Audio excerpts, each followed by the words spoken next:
Netcasts you love. From people you trust. This is TWiT. Bandwidth for the Tech Guy is provided by Cachefly. Cachefly.com.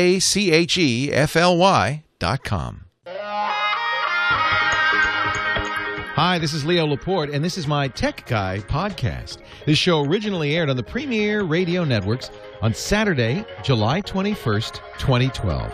This is episode 893. Enjoy. The Tech Guy podcast is brought to you by Stamps.com. With Stamps.com, you can buy and print real U.S. postage the instant you need it right from your desk. For our special offer, visit Stamps.com, click the radio microphone, and use the promo code TechGuy. Well, a good day to you. How are you today? Leo Laporte here, the Tech Guy. And it's time to talk about computers. No, it's not going to be too long from now where I don't even say the word computer, is it? I mean, we're really heading in that direction. Well, anything with a chip in it, yeah, that's a computer. But also tablets, cell phones, home theater, digital photography, and all that jazz. 8888 Ask Leo. That's my number, 888-827-5536. That's toll-free from anywhere in the U.S. If you're outside the U.S., we got a call from Cairo last week. That was pretty darn cool. So if you're outside the U.S., you can call. Still, it costs you nothing. If you use the Skype or one of them voice-over internet thingamajigs and call, Skype at least, Skype out, which allows you to call regular phone numbers, won't charge you any credits if you call a toll-free number in the U.S. And this is a toll-free number, 888-827-5536. That's the phone number if you want to give me a ring, or if you want to get in our chat room. I'm laughing at the chat room right now. Apparently, all that jazz, the phrase "all that jazz," the full phrase is "I'm going to rouge my knees, roll down my stockings, and all that jazz." I didn't know. My knees are not rouged, although I am wearing shorts. It's a hot day today. Chat room is available through our website. This is, I think, I say this every week. You're going to be amazed when it actually happens. I'm pretty sure we have one more bug to squish in the new website. So I believe this is the last week of the old Tech Guy Lab site. And when you see it, you'll see why we are killing it. It's a vintage design, 1996 vintage design. But it's at techguylabs.com. The new site will also be there, techguylabs.com. And, hey, it's functional. There's a link there to the chat room. We'd love to see you in there. There's a link there to every show we've ever done, all 800 and... Could that be possible? 93? Wow. 893 shows. There's also audio from those shows. We make audio and video available on our podcast site, twit.tv. Everything you need. 8888 Ask Leo and techguylabs.com. Those are the things you need to remember. The rest of it, just, sit back, relax, and let the knowledge wash over you. Just let it wash over you. And you're right, Toilet Bug in the chat room, not his real name, says and points out, and it's absolutely true, it is all free. Nothing is, I charge for nothing. Nothing. How do we do this? Well, we have some great sponsors, and that's how. Everything is free, including the podcasts, including all the show notes. It's all there for you. Never fear.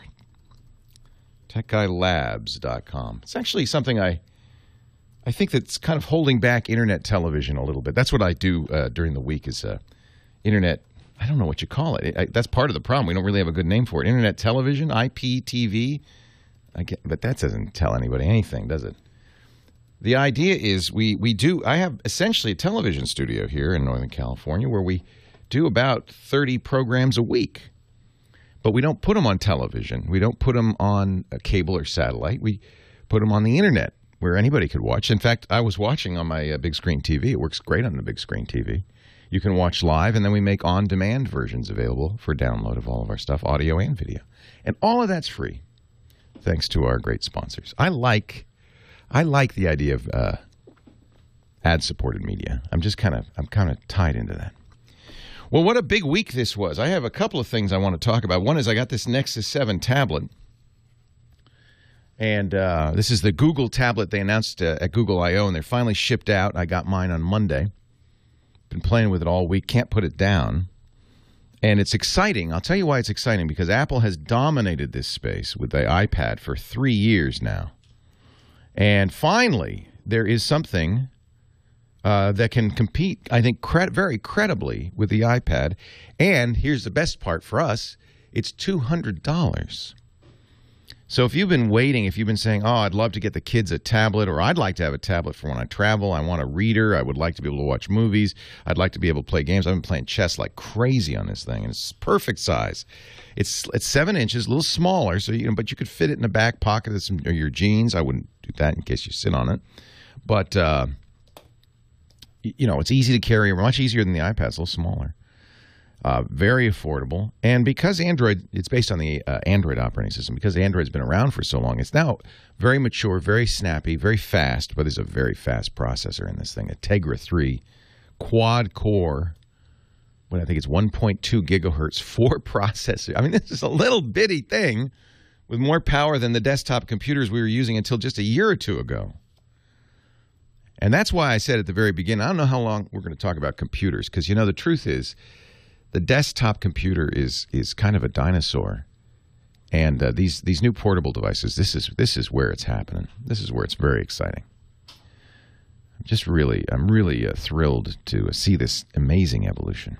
So I'll talk a little bit about the Nexus 7. You want my thumbnail review? Absolutely get it. It is a very credible competitor to the iPad. Absolutely.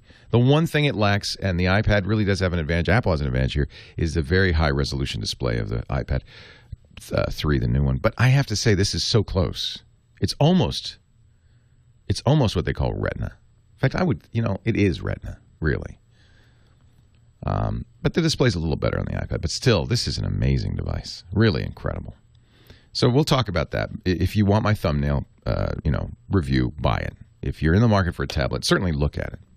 Unless you already, have a lot of Apple apps or something like that. My second topic today is Yahoo. Wow. So I grew up, as many of us did. Yahoo was the internet for us in the early days of the internet. Jerry Yang and David Filo, the Stanford grad students who created the very first index of internet web pages. It's first lived on a Stanford server because they were doing it at Stanford. I remember very well. The server was Akabono, that was a famous sumo wrestler, .stanford.edu, and it was an amazing thing. They renamed it to Yahoo, got the domain yahoo.com. It's a retronym, Yahoo is. Retronym means you backwards, you make it an acronym after the fact. So they had the name Yahoo, and they said, well, what could this stand for? You could tell it's a retronym when you hear what they decided. Yet another hierarchically officious oracle. That's a retronym. That's called stretching the words to make them fit the letters. But it was for a while the way to find stuff on the internet. Then the internet got so big, the World Wide Web got so big that you couldn't, because it was humans. It was like a library catalog. It was humans making a catalog. The internet got so big, Yahoo couldn't do it anymore. And that's when Alta Vista and other search engines and eventually Google took over. But Yahoo became a portal. Remember My Yahoo? Wasn't that great? That was your first page on the internet. And then they started acquiring things. They had Flickr, still do, which is a great photo sharing site. They've kind of neglected these things, though, that they bought, and that's sad. They bought Delicious, neglected it. That was a great bookmarking site. The founders, Stuart Butterfield and Katerina Fake of Flickr, moved on. They got fed up, and they said, this is it. This is not a good company. Joshua Schachter, who wrote Delicious, moved on. Then they eventually sold Delicious. They couldn't seem to make the transition. They became a content company for a while. They were run by a guy named Terry Semel, a Hollywood guy, who said, no, content is king. And that strategy didn't work. Then they brought in Carol Bartz, the former CEO of Autodesk, famed for her foul mouth, but not much else. She couldn't turn it around. Then they brought in Jerry himself. Jerry Yang said, I'm coming back. No, that didn't work. Part of this is that they have a very contentious board, and they have a member of the board, a guy named Dan Loeb, who was a activist shareholder. who was very unhappy with the Yahoo stock, which tanked and tanked and tanked. I'll continue the saga of Yahoo because it has a happy ending, I think, when we return. Leo Laporte, the E-Tech guy.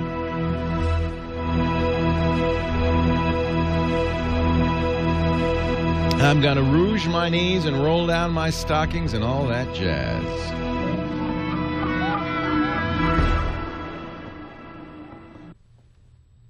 It's summertime, and if you run a small business, you know summer can be. I guess I'll continue this story later. You've got to juggle vacation schedules. Yes, the Wikipedia list of Yahoo. So who's going to be there to make sure you properties is kind of amazing.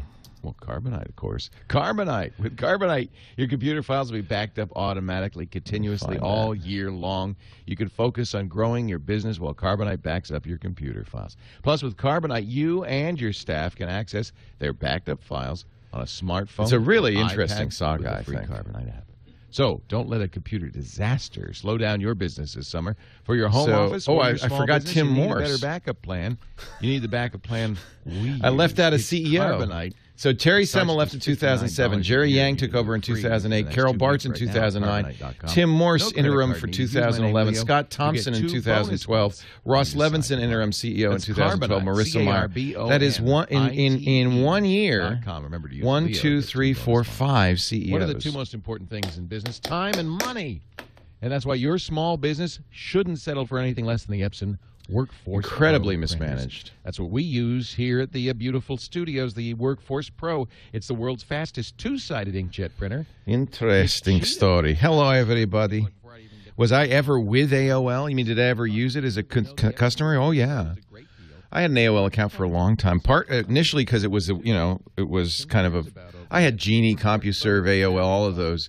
And then I grew to hate it, but I kept an account just so I could help people with it, and I finally gave up. Speaking of color laser printers, not only is the ink better, but the speed. Update your ICE info on your phone. That's a good idea. I like that. What is this? So check it out. The Epson. Here are your buy this, but BT this cards. I don't even know what this is. Use the promo code Leo10. BT this. Epson, built to perform. What does that mean? Carry this card on you always. Take any type of photo with this card in the picture.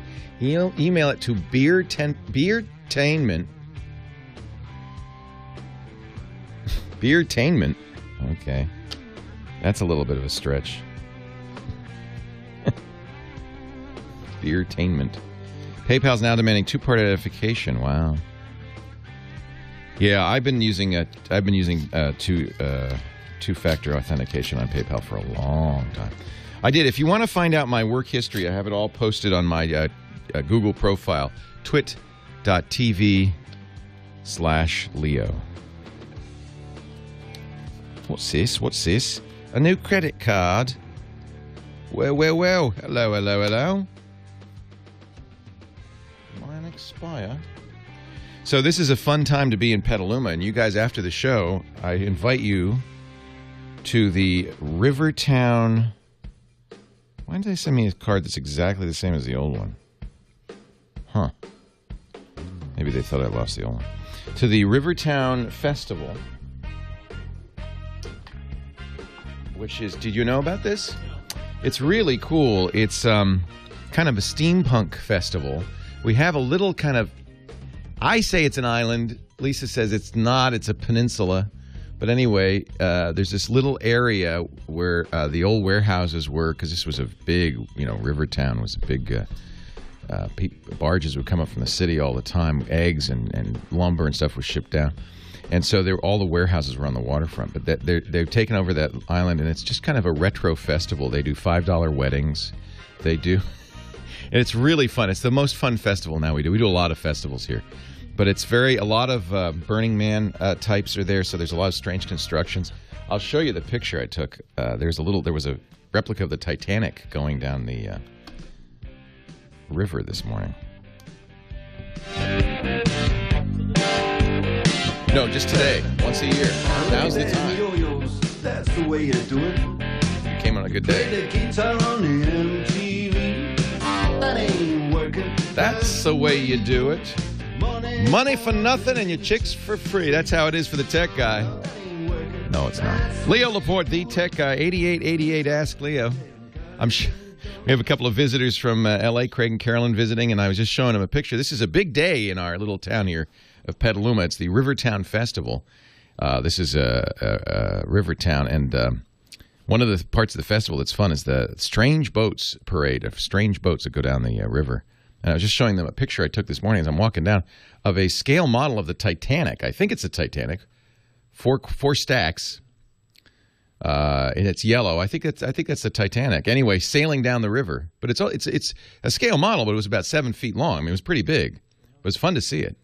And it had smoke coming out of the stacks. And it had a little... It may sink at the end. I don't know.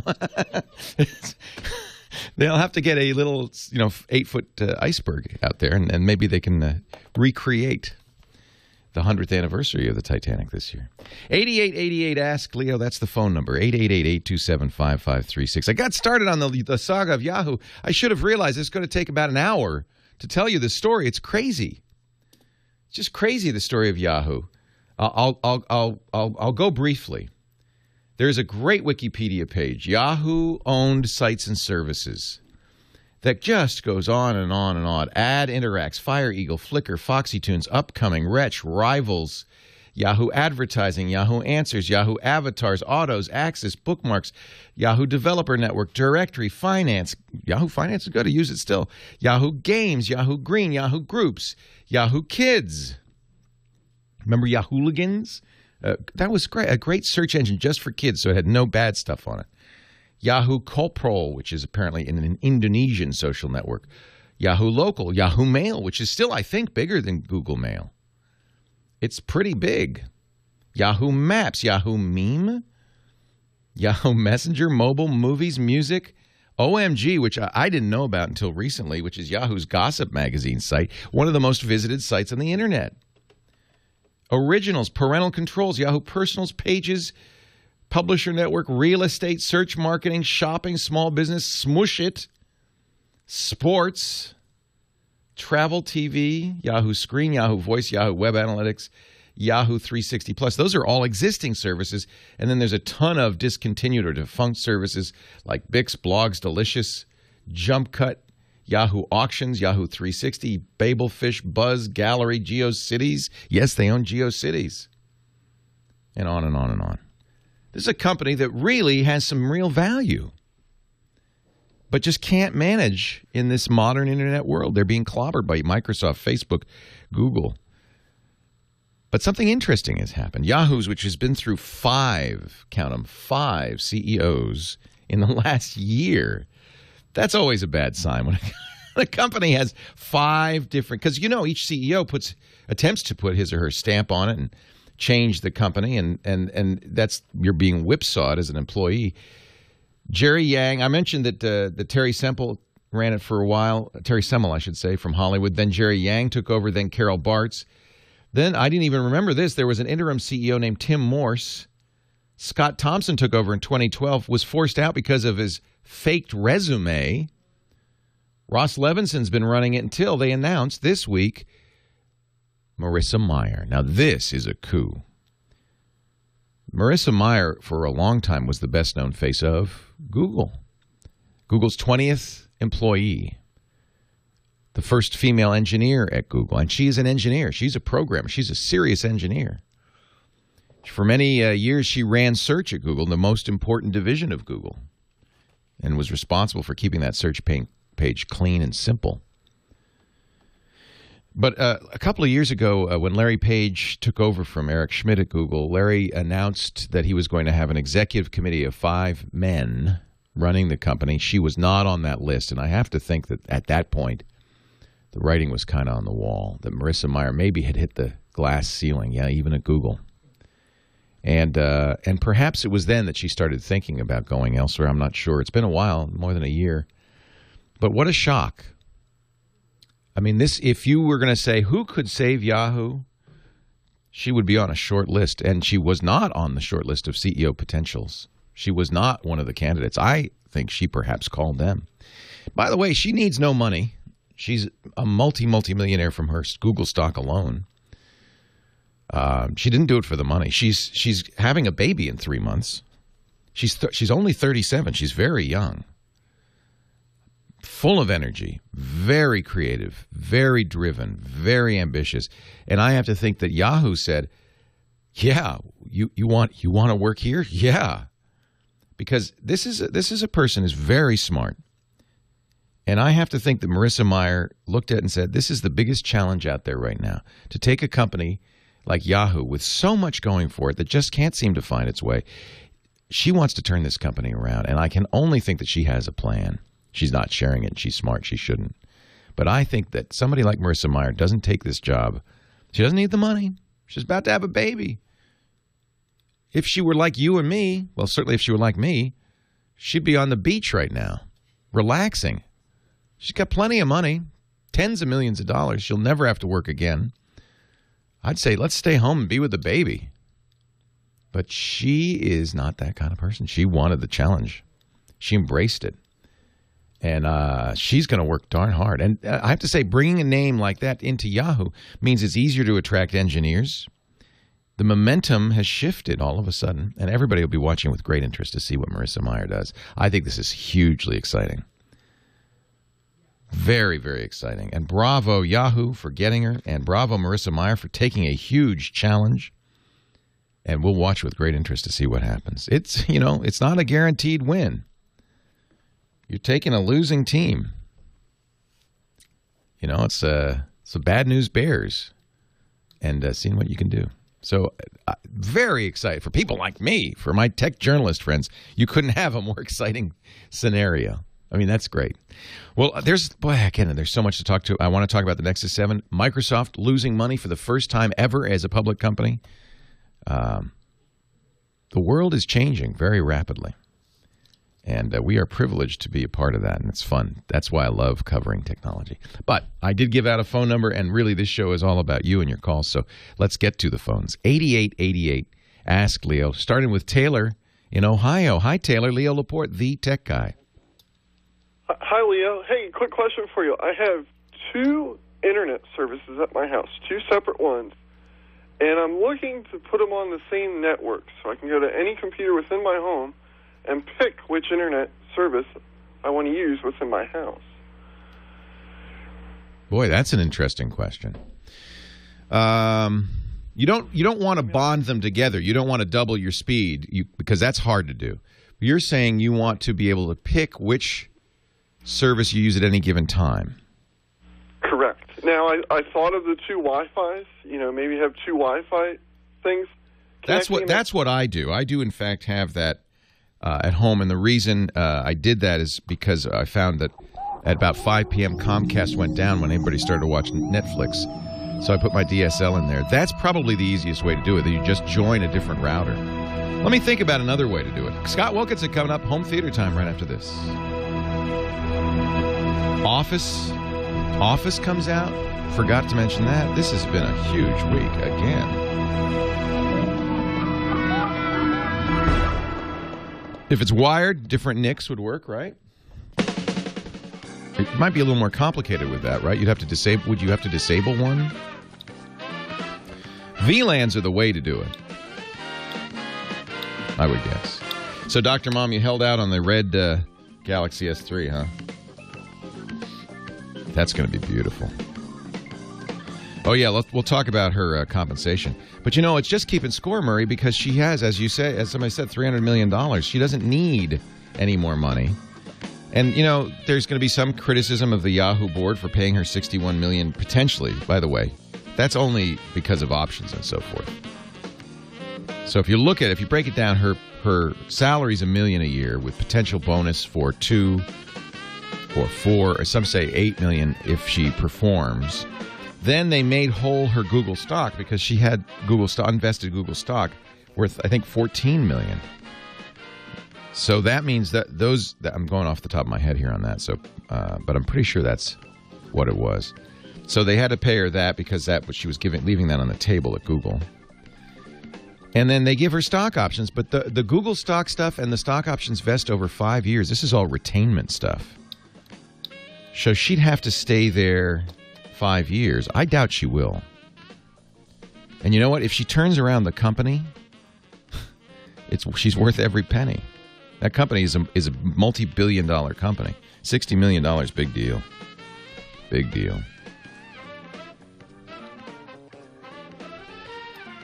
Yeah, the text substitution in OS 10 is nowhere nearly as good as Text Expander. Text Expander is amazing, and that's why this is, I think, a good way to do it, which is you provide basic fundamental features in the OS, but then there's an opportunity for third party.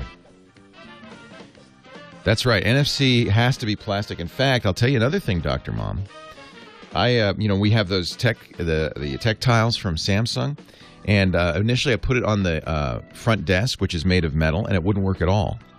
And then I put it on the drywall by the side there, it worked fine. And so if the RF, there are shielded RF, or it's not RF, but they're shielded NFC tags.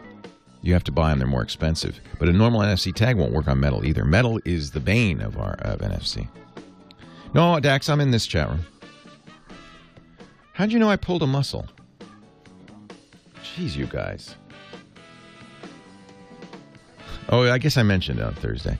Well, it was better on. I had Wednesday. I was in great pain, but I suffered for you, and did all the shows, and then Wednesday night it miraculously went away. Thursday I was pain-free. Yesterday I was in agony all day. And Dr. Mom, I thought I was sure that I had pancreatitis. From all the fat I'm eating. It is definitely a muscle strain. I put heat on it. I put ice on it at first, and then I put heat on it. And mostly, it works great, Advil. Advil, for some reason, really seems to, I guess because it's inflamed, but Advil really helped. And you know what it's from? It's from, in Pilates, I'm pretty sure, it's from the chair, that chair where you push the pedal down, and then you pike up. Well, that's I could do that. But then there's one, and I'm almost positive this is what happened. There's one where you're working on your side abs, which is right where it is. And you do the same thing twisted, and I'm sure that's what did it. Sure, that's what did it. So, anyway, I'm there's a little achy right now, but I'm on a heavy dose of ibuprofen. Scott Wilkinson is our home theater guy, editor-in-chief. I'm sorry, I just promoted you, Scott. No, thank you so much. Online editor. Why aren't you the editor-in-chief? Online editor for the Great Home Theater magazine. He joins us every week to talk about home theater. How are you? I'm great. How about yourself? I am well. He also does a great podcast every Monday on my podcast network. Little plug, free plug. Thank you. Home Theater Geeks. And I just love this show. Who's on Home Theater Geeks this week? A fellow by the name of Martin Dornfeld, a senior engineer at Surgex, which is a power management and conditioning company. So we're going to talk about the importance of AC power, which is obviously critical to all home theaters, and what you need to do to protect yourself from lightning strikes and brownouts and blackouts. And somebody once told me that your home theater setup, your TV, your stereo, all that, is actually more sensitive than computers to bad power. Well, in some cases it is, certainly, and there is a debate about whether or not conditioning your power will improve the audio and video quality, and if so, by how much? Right. So we'll talk about that debate a little bit. But you certainly should have it to protect it against surges and brownouts. Oh, absolutely. Yeah, absolutely. Yeah. I just answered a reader question the other day about projector lamps, and the reader wrote and asked why he was having problems after only 250 hours. And I said, well, that probably means a defective bulb, because that's a very short period of time for projector bulbs. Although if you start turning your projector on and off for short periods of time frequently, that will definitely shorten the life of the bulb. Or if you operate it in a high temperature environment without adequate ventilation, that can also really shorten the life of a bulb. But then somebody else told me, I think it was Joel Silver, that if you don't put a UPS, an uninterruptible power supply, on your projector, if you get a power outage, if the power suddenly drops, the bulb doesn't go through its cool down cycle. Normally, when you turn off, that makes sense. Or if you unplug it, for instance, exactly by accident, same thing. Right? And you should be taking notes on this too, Leo, because you have a projector. Yeah. And when you turn it off, I'm sure you notice that the fan keeps running for a while. It has to cool it. Yeah. It has to cool that bulb down, and if it doesn't, then the bulb's life is going to be shortened dramatically. I've accidentally unplugged it a couple of times. Yeah, well, once or twice isn't. Yeah, you should definitely stop doing that. Let it cool down normally. Yeah, that's good. That's a good tip.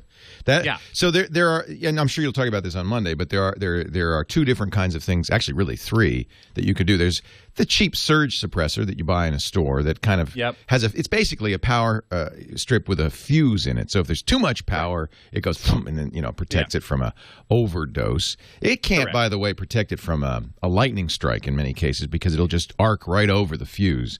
That's right. It's not. Anyway, the real expensive ones will probably be able to protect you, but the cheapy ones from the hardware store, no, they're not going to do. And then there is uninterruptible power supply, which is a big battery, basically. Yep. And there's two kinds of those. There's one that will continuously run from the battery, which means you'll have continuous power. Those are more expensive than the ones that will switch over. And the ones that switch over, there'll be a very short millisecond period of time in which you're not on power. Right. And so those are kind of the three things. And then there's varying levels of power conditioning built in. Conditioning. And good power, normal power is a sine wave. It's a smooth curve. But if you've got noise in there, and that's what I guess what the golden ears here maybe is the noise in the power. That's exactly right. Now, whether or not electronic equipment, well, it responds to that noise, certainly, but a good piece of electronic equipment will filter it out. Yeah. But if you want to make sure, then you could filter it out in a device that's connected directly to the wall.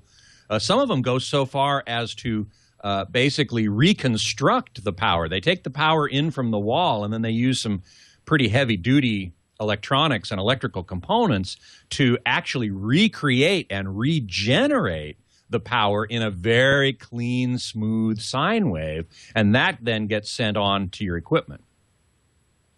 So I'm looking forward to talking to Martin on Monday very much to ask about all this. He's the first guy I've had on the show to talk about AC power. The first thing that you really should think about in a home theater, or really any electronics, they got to get plugged into the wall, unless they're battery powered, of course.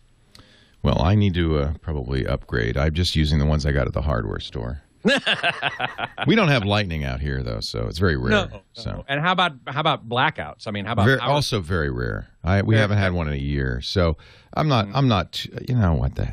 I'm so cobbler's children never have shoes, right? That's just I'm lazy. But I do love my big projecting screen. I have to wait till it's dark out because I just don't have. I need blackout curtains. Until I get those, I have to wait till it's dark out. But once it's dark out, man, I just love it. I feel like I'm in a drive-in movie. Yeah, exactly. I love it. Yeah. Oh, yeah.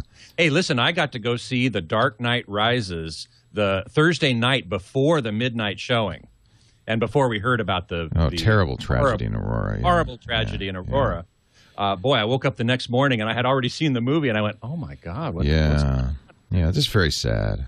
It is very sad. Now, I can say that the movie itself, I enjoyed quite a bit. It definitely depends strongly on the first two that Christopher Nolan did. Oh, so you have to watch all three. That's what people were doing. They were going to marathons. That's right. In fact, at the theater I went to, they were doing a marathon. They were doing all three that day. Mine too. And you really need to do that, unless you've seen the other two recently enough to remember. There are plot points and references back to those other two movies, a lot of them in this third movie. So I really recommend that you do that. It's not in 3D. Christopher Nolan decided that he didn't want to shoot it in 3D because the other two weren't in 3D, and he wanted them to be consistent. Thank you, Mr. Nolan. I agree with that in this case. He also shot it on IMAX film. He didn't even shoot it digitally. He shot it on IMAX film. Film? What are you, nuts? Now, why did he give a reasoning for that? And how many movies are still shot in film? How common is that? Well, as far as I know, there are plenty of people who still shoot on film. So we haven't made a transit. You know, in still photography, most photographers, the photographers who still use film are kind of like the audiophiles who still use turntables. They're a minority, kind of quirky minority. But in filmmaking, maybe, what is it, 50-50? It's still quite a few people still use film. It could be 50-50. I don't actually have that. I don't know number. either, yeah. I'll have to look that up. But yeah, still quite a few people shoot in film. I myself love digital, totally. I have no problem with it at all. But Christopher Nolan wanted the IMAX film in particular, which is 70-millimeter film. It's twice as large as the normal film that one uses to shoot a major movie. So you get greater detail, greater depth in it, even though it's not 3D.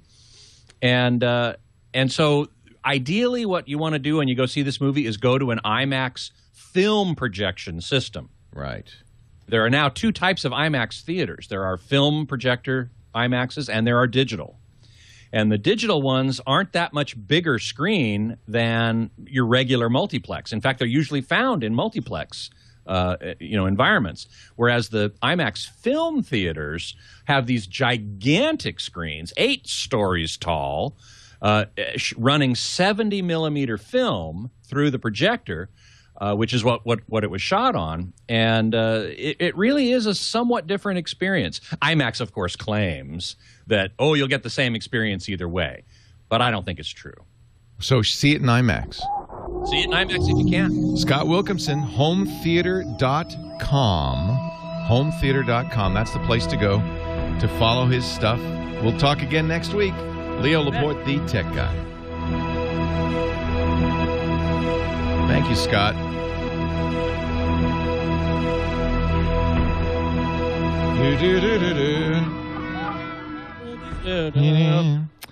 Very cool.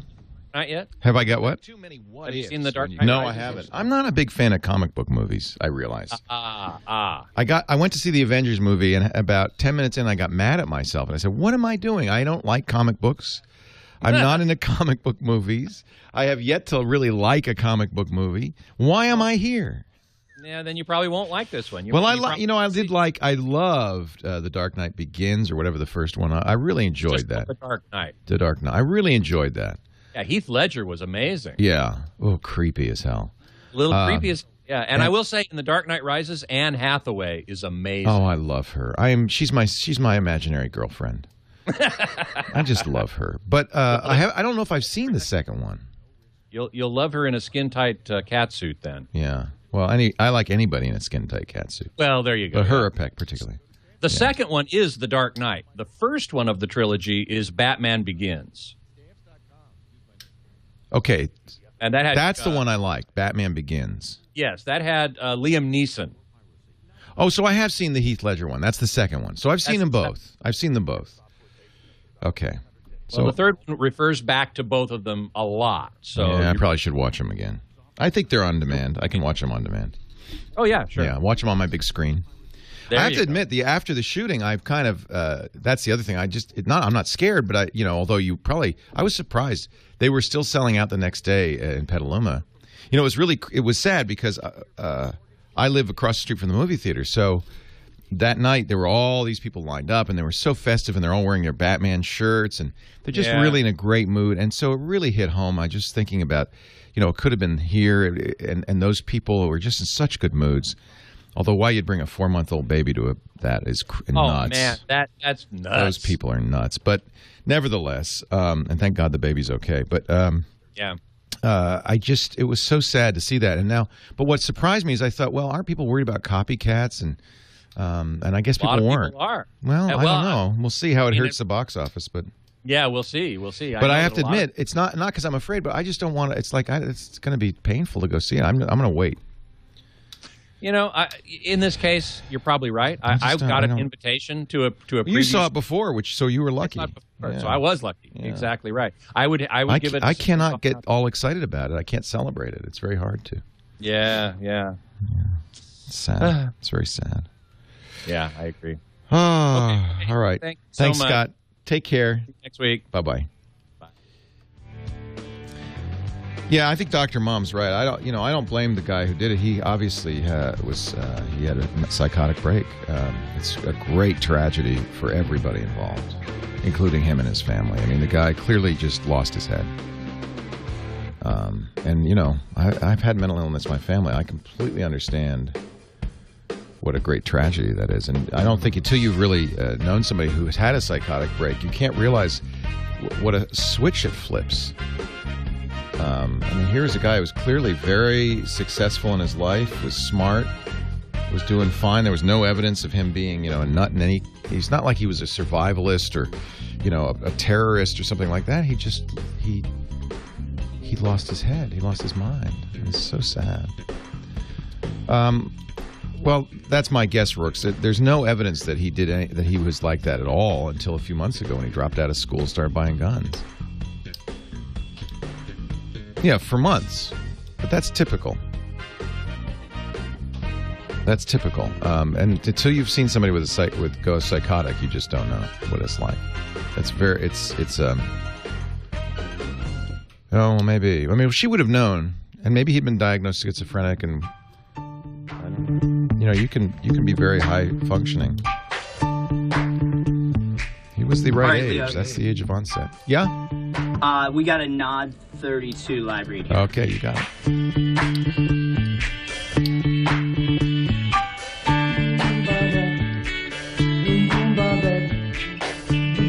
Leo Laporte, the tech guy. I'm looking at Wikipedia once again to the rescue. It has a list of films shot on film versus films shot digitally. And more movies, I would say most current movies, are shot digitally because there's no penalty to that anymore. And, in terms of quality, and it's sure a lot less expensive than buying film stock.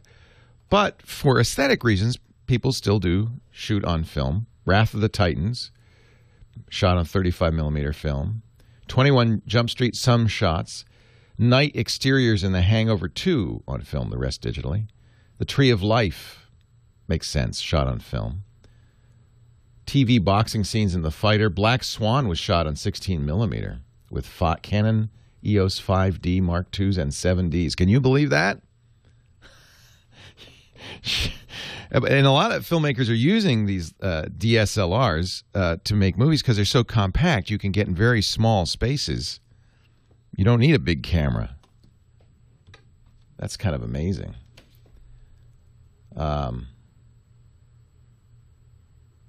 It's interesting how few movies are shot on film these days. And mostly it's for aesthetic reasons. Sherlock Holmes. Remember those high-speed shots? Those are shot on film. It's very interesting. And really, I think that what's happening is the industry is moving as quickly as the digital still industry moved from film to digital. Digital standard still photographers were waiting because the quality of film is better. It really is better. Or it's unique, it's different. They were waiting until you could have comparable quality in digital. But once you could, and this just happened maybe 5 years ago, once you could, there were so many compelling reasons to go digital. Things like Photoshop retouching, the ease of moving pictures around, not having to print contact sheets, not having to print anything until you wanted to. There's just a lot of advantage to digital. And I think it's interesting to see. It was really, I think, an aesthetic decision. So it's funny to hear Chris Nolan shooting on film. Of course, IMAX film is super high res. There's a lot of dots there. Andrew in Rochester. Did I complete the last call? We were. I wonder. I think I kind of got rushed off. Well, let's talk to Andrew, and then I'll talk a little more about the dual WAN idea. Andrew in Rochester. Leo Laporte, the tech guy. Leo, thanks for taking my call. Thanks for calling. I just want to preface my question by saying that, I've been a fan of yours for a long time, watched you on Tech TV, ZDTV. Thank you. I follow a bunch of your podcasts. It's like now you are, I don't mean this in a negative way at all, you're like the Rupert Murdoch of casting. Well, I wish I had his money. Maybe when I'm his age, I will. Thank you. I mean, with all these new shows that you've got that, you broadcast in video and high def on the web, it's just astounding that you can create so much content. Well, I can't take credit for it.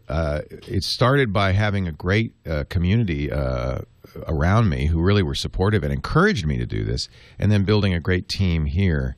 We've been very fortunate. And I think timing is right. I think we're moving towards an age, just this week, USA Today started right underneath its television listings, started listing web TV.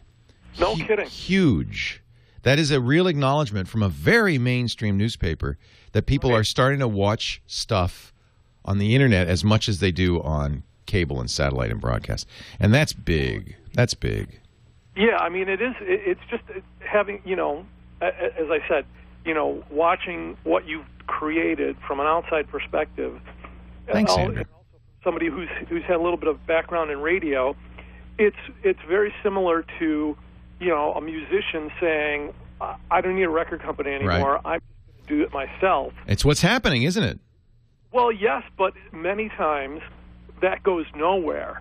Yet what you've created with the TWiT network, it's just amazing. I just wanted Thank to you. say that. You're very kind. You're very kind. And again, you're right. It's easy to have the idea, but it's a lot easier to do if you start as I did with this amazing community who have been very supportive from day one. I came out of Tech TV with a I don't want to say fan base. That's not really with a community, with people who were really interested in this content and were very thirsty for it, and no one was providing it. And so all I had to do was just answer their, fill their thirst. When you've got a lot of people in the desert dying for water, it's easy to make money as a water salesman. Right. Well, I called today because I was hoping you might be able to give me some advice. Sure. I have been interested in a while in potentially trying to start my own internet radio station. Great. And I know that there are a bunch of different services that are sort of set up to let you do that, and I was just wanted to get your opinion if you knew anything or had any experience with any of them. Yeah. So here's the first question. Do you want to play commercial music? Yes. Okay. That's where it gets tricky because, as you know, the record industry is very funny about licensing. Right. If it was just you talking, as it is with TWiT, with my podcast network, it's one of the reasons we don't play commercial music. Then that's a much easier thing to do. But if you need to play commercial music, you want to do a music station, then you need to work with somebody who does licensing.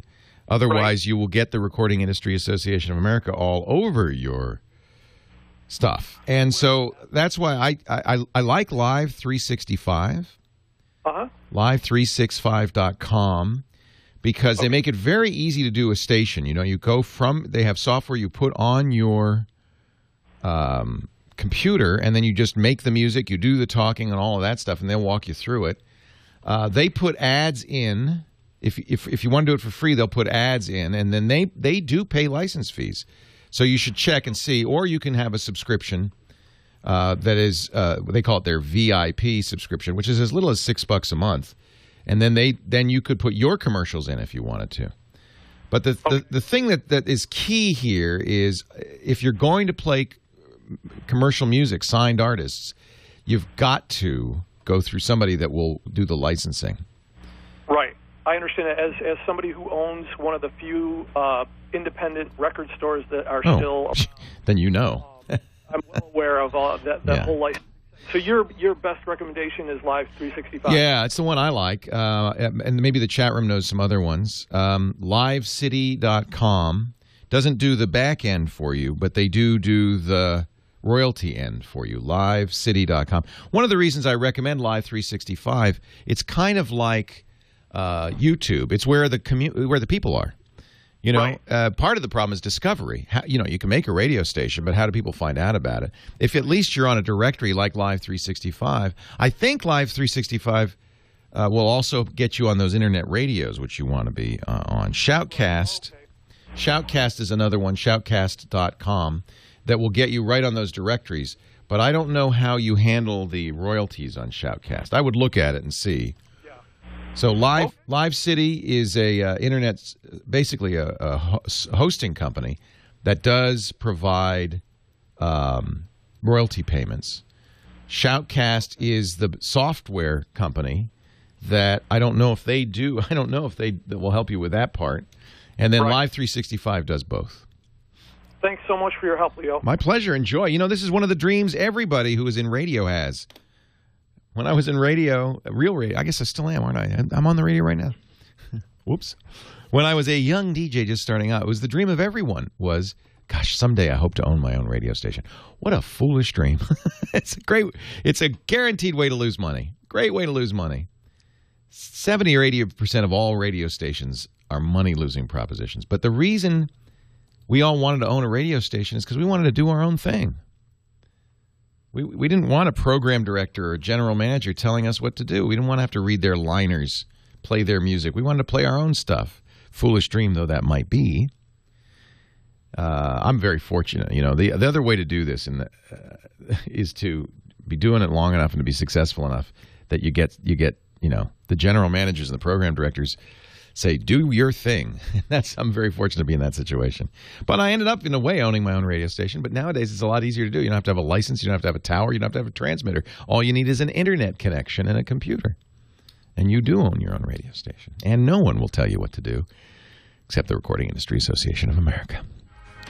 A good day to you, Leo Laporte here, the Tech Guy, and it's hour number 2 of the Tech Guy program. Phone number is 888-827-5536. Easy to remember. It's just 8888 Ask Leo. Toll free from anywhere in the U.S.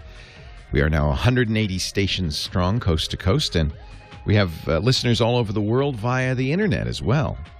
So if you're outside the U.S., please, you can call via Skype to 8888 Ask Leo. It won't cost too much money.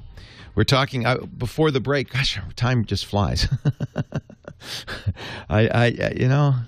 You'd think 3 hours would be hard to fill up every day, but no. We just run out of time so fast. We're talking about this very interesting question. If I had 2 internet service providers, how do I choose between them?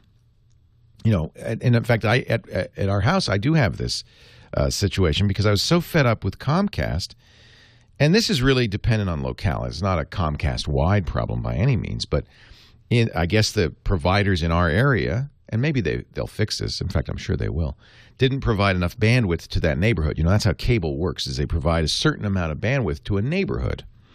And the problem is that now at about 5 or 6 p.m., everybody starts watching Netflix. And everything just got really slow. Not just Netflix, but everything. And it was pretty clear that all my neighbors were using the internet to watch TV, whether it was Netflix, YouTube, Hulu, but they were sucking down a lot of bandwidth. And of course, in most cases, these installations were not built for that kind of use. Now, in time, I'm sure they'll add more bandwidth and it won't be a problem. But it was frustrating to me, so I went out and went to my local DSL provider. I like these independent ISPs. I prefer to work with them than the phone company. And got a very fast ADSL2 connection. 2 phone lines bonded together very fast. It was, I think, 15 megabits down. So now I have the choice, but I have to manually go into my Roku box and say, hey, use this network. Now, the way I do it is they're both on Wi-Fi. So I have 2 Wi-Fi routers, and it's very easy relatively easy then to go to the Roku box and say, I name all my routers after dead rock stars. So I say, don't use Hendrix, use Morrison. And then that solves the problem. Or vice versa. When Morrison gets slow, I go to Hendrix. If you don't want to do it via Wi-Fi, it is conceivable you could have, there's, I guess, 2 ways you could do this. You could have 2 separate networks, wired networks, 2 routers. Well, you would have 2 modems, right? 2 routers. And then going into each computer, 2 Ethernet cables and 1 into each network card, and then choose the network card. That'd be another way to do it. Little more difficult, but doable. Then the best way to do it is also the most complicated up front, easiest at the end, which is to use a VLAN or virtual local area network. And that's what we do here at the studios. We have 3 internet service providers. We have a fiber provider, something called Ethernet to the first mile, which is over copper, and then we have ADSL2. So we have 3 different internet service providers. And we generally, when I go on one network, I'll be using that internet service provider, but our very brilliant IT guy, Russell, has set it up in such a way using VLANs that should, and VLANs and kind of fancy gateway routers, that should one service be slow, it'll switch over to the other service. So it's possible to have that set up, but believe me, I couldn't do it. That's why we have Russell and pay him. That's why he makes the big bucks. So, but I would look up on the internet. You could probably find it somewhere. Somebody will explain how to do a VLAN and what kind of. We use Astaro gateways, and those Astaro gateways have this capability. They can be connected to a number of internet service providers, then divvied up. So that's how you do it, or at least 3 ways to do it. Jeff in Denver, Colorado. Leo Laporte, the tech guy. Hi, Jeff. Hey, Leo. How are you? I am well. How are you? I'm great. Welcome to the show. What can I do for you? Well, I've got this old ancient solid-state guitar amp, and as soon as it's connected to AC power, the transformer or whatever inside starts making a very noticeable hum, even before you turn the power on to the... Yeah, it's called a ground loop. Mm-hmm. And it's at 60 hertz. Any thoughts on how I could resolve that? Or? Well, first of all, make sure you're using a grounded power supply and that your plug itself is grounded. You know, sometimes you'll have you are using a three-pronged plug, right? Yeah. Yes. Yeah, and then sometimes even though you'll have a three-pronged electrical outlet on the wall, it may not be properly wired for ground. You can go to Radio Shack and buy an inexpensive ground tester. Make sure of all that. But and also, now this is before you plug in the guitar? Before you even turn it on. I mean, as soon as you plug in the power cord. But if the guitar is not plugged in, does it still do this? Yeah, I mean, that's what I mean. Like, even before I turn the power switch of the amp on, it still makes this noise humming. You're not even powering the amp, huh? Right. And it's going bzzz. Yeah, I mean, you can clearly hear it, something buzzing inside there. Wow, I'm not sure. That sounds like something else. I'm not sure what that is. Yeah, and I was going to say, like, it'll do it across any outlet. You know, this is an amp I've used. You know, I move around and plug into different outlets, and it doesn't matter where. It always does the same thing. And it's so you have not turned the amp on. Right. The amp is off. There's nothing. Make sure there's no guitar plugged in. You plug it as soon as you plug it into the wall. You hear hum. Correct. From inside, which I'm assuming is the transformer or one of those things. That is bizarre because if it were a ground loop, you'd have to turn the amp on to hear that. Right. Now they're saying that the transformers can make a mechanical buzzing. You mean before? I'm asking the chat room here. You mean even if it's not turned on, the transformer will buzz? I'm asking the chat room. Yeah, they all seem to say that I see what they're saying. Okay, so here's what they're saying. This is very interesting. I guess the transformer, which does draw power even before the amp is turned on, is physically vibrating in the case. Mm-hmm.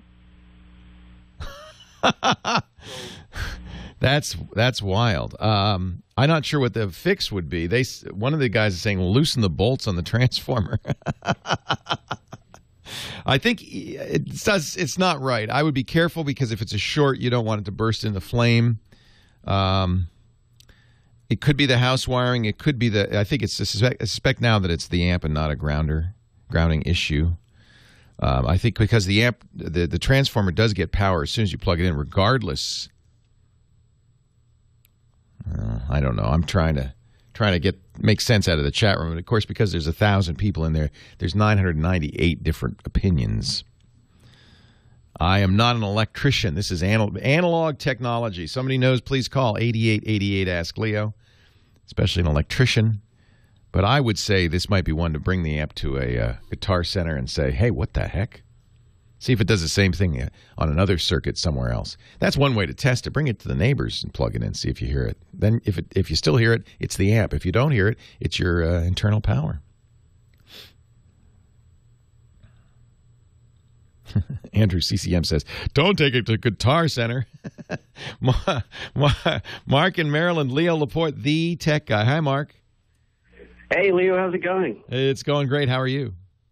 Good. I just wanted to say that I'm a recent college grad, and I know a lot of people said that they've been watching you for a long time, but I've been watching you since I was 12 years old. Wow. That's great. Well, thank you. And now what do you do for a living? I worked at a company called Aon in IT, so... Yeah, I turned you into a geek. You did. You definitely did. I take responsibility. I hope it's been okay for you. Oh, definitely. Yeah, for sure. All right. Well, hang on, Mark. We're going to take a break, and when we come back, I will talk to you, and I think we have an answer for the amplifier problem, too. Leo Laporte, the tech guy. So that's the first answer that makes sense, Lawn Dog.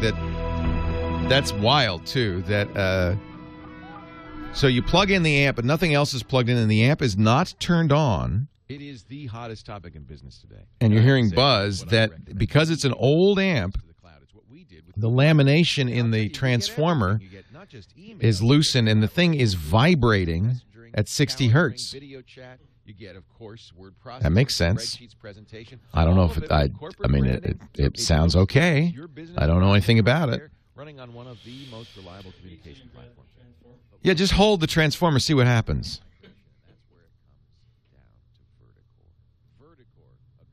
Yeah, understand though, it's not turned on, so that means it's not amplifying a ground loop sound. There's no amplification going on. It's making noise without being turned on. And I think Lawn Dog has hit the nail on the head. Somebody keeps asking about what a client I use in Windows. I use Google Talk exclusively for IM now, and I very rarely use IM. But if I were to use IM, it would be Google Talk. And I've tried Trillion, and I went through a bunch of different IM clients. I just don't use IM much anymore.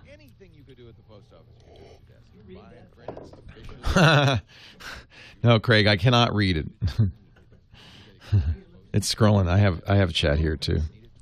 I have chat everywhere, and it's on my screen. It's a little bit. I have a little bit more room here, so I can see the old stuff. Yeah, I'm taking a lot of Advil right now. In fact, I'm probably due for a redose for my sore muscles.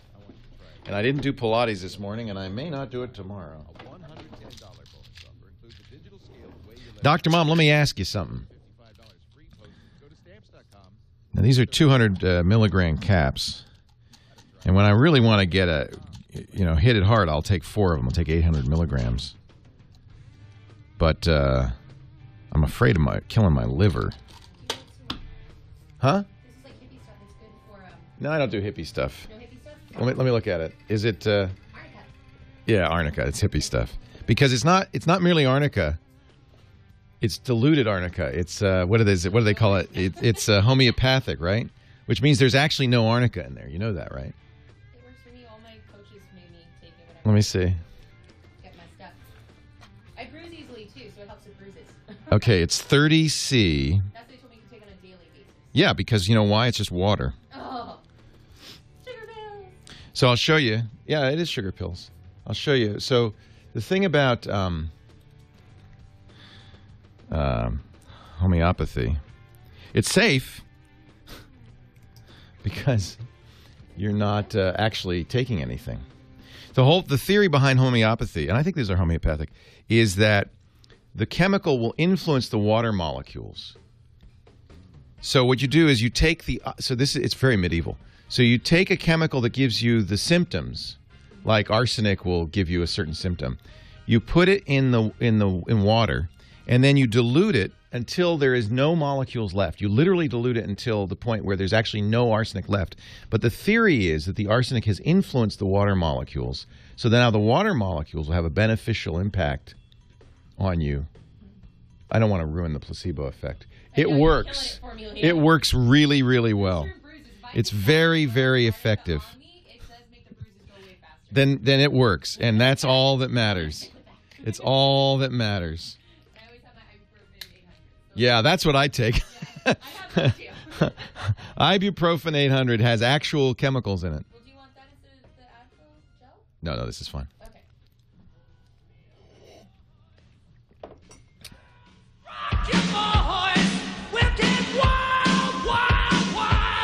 Hey, Leo. Yeah. If you have time this segment, can we get that Not 32 in? Yeah. Perfect. Thanks, Leo. Leo Laporte, the tech guy. 8888 Ask Leo. That's the phone number, 888-827-5536. Let's see here. Let's get back to what was it? Mark I was talking to in Maryland? Yeah. Hey, Mark. Hello? That's you. I was talking to you, right? Yeah. Oh, okay. I thought we lost you. What can I do for you? So, yeah, I'm a music producer in my free time. I have a home studio. Yay! I love that. My son wants to do that. It's a good job. Oh, really? Yeah, it's really fun. Definitely. He's become a Logic fan. He loves using Apple's Logic program. Oh, that's what I use now. Yeah. Yeah, it's pretty awesome. Yeah. Between that. Yeah. But so I'm looking at getting a new high-end Mac, and of course, Apple came out with the new MacBook Pro Retina. But I see a lot of Mac Pros in the high-end studios. So I was kind of wondering which way I should go with that, especially because the Retina MacBook Pro isn't so upgradable. Yeah, that's what it comes down to is do you want the maximum speed or the maximum flexibility? Because what's really interesting is the benchmarks I've seen, I've only seen a few, say that the MacBook Pro with Retina is faster. This kills me, by the way. Faster than the 8-core, actually it's 4-core, 8 threads, Xeon, $5,000 Mac Pro that I bought last year. That the laptop is faster. And there's a couple of reasons for that. One is Apple's not notorious for putting very fast GPUs, graphics cards, in their Mac Pros. So the newer graphics card on the MacBook Pro with Retina display is much, much faster. But also the i7 they're using with the Ivy Bridge is much, much faster. And the SSD, the solid-state drive, is much, much faster. But, as you point out, there's really not much upgradability, at least not internally with the MacBook Pro. What's nice is it has 2 Thunderbolt ports. So in a way, you have access, very high-speed access to the internals of the box. You could put fast hard drives on it. You could put monitors on it.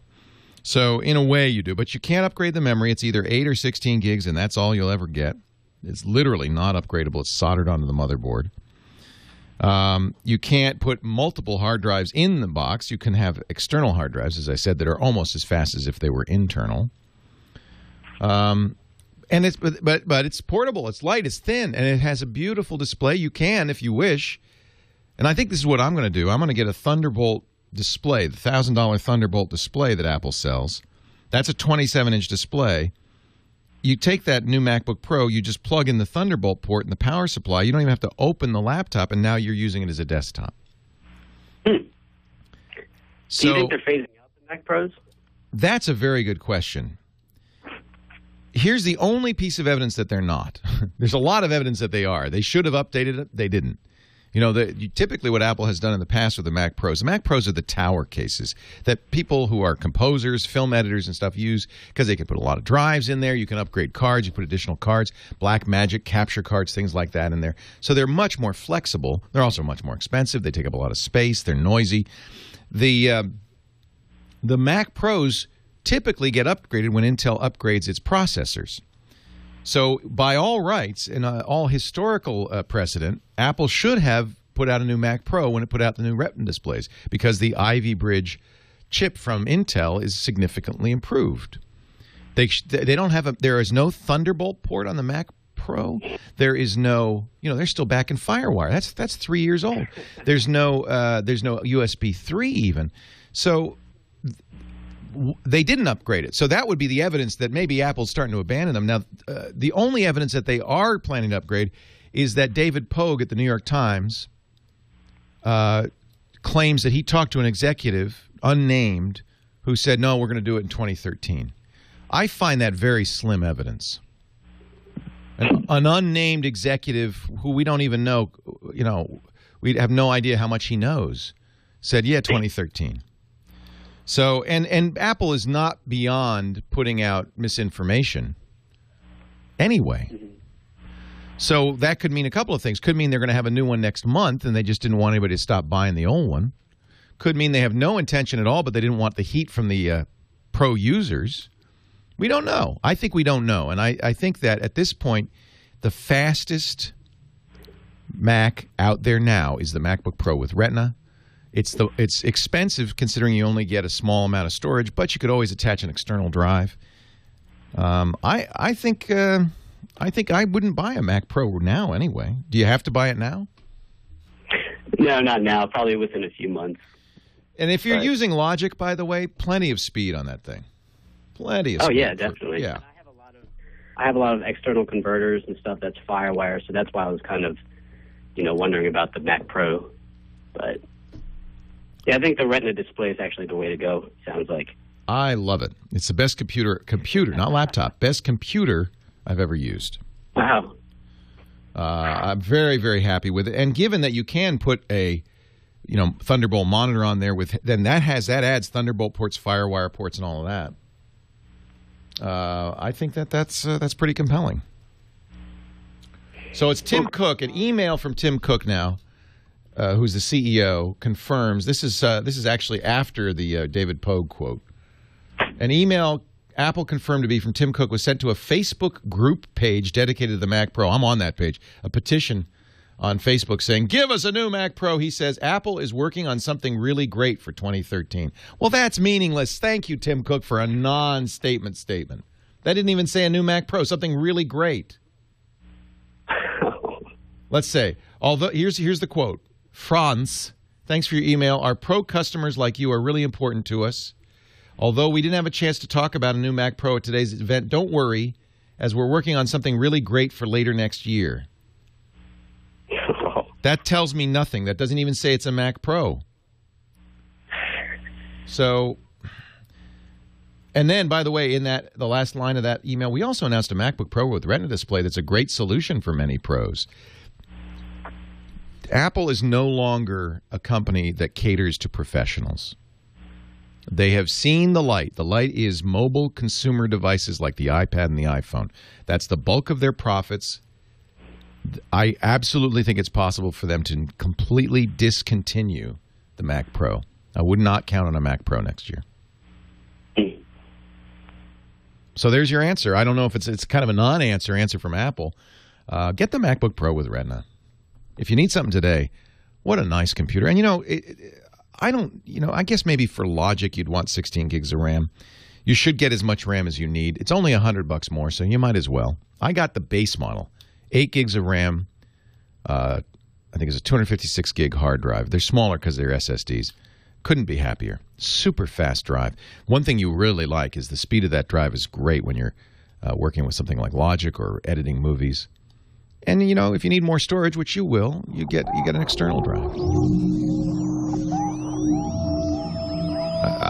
I would not count on Apple for this. In fact, increasingly, I'm starting to think pros are going to move either to Windows or to Linux. Leo Laporte, the tech guy.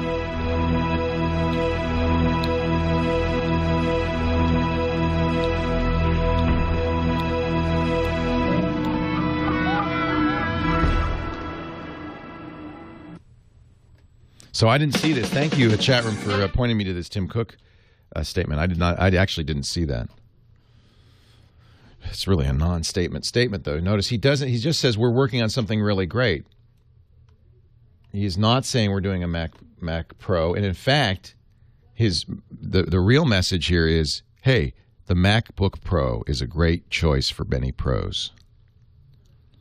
I think that's Apple's statement right there. I think that's something really great. Could be an add-on box for the MacBook Pro with Retina display that gives you more ports. I mean, seriously. Sab, the Nexus 7 is absolutely not an upgrade to the Kindle Fire. They're not even closely related. Yeah, that's the Google 7-inch. I should have brought it. It's so cool. It's free. $200. You don't get 3G. It's just Wi-Fi. Yeah. Exactly. I think that's you're going to see that increasingly because people don't want multiple 3G bills. Right. So all you do is, now that most phones have hotspot capability, just use that. And most of the time you're near Wi-Fi anyway. You prefer to use Wi-Fi whenever possible. Oh, this is such a nice little notebook, tablet. They're going to have it at Target, Best Buy, Walmart, but right now you can buy it online at Google's Play Store, play.google.com. You don't have an iPad? Okay. I get it. We need one. We need one, he says. I get it. Yeah, you need one. I'm sorry, I didn't do my ESET. I will do my ESET next. I promise.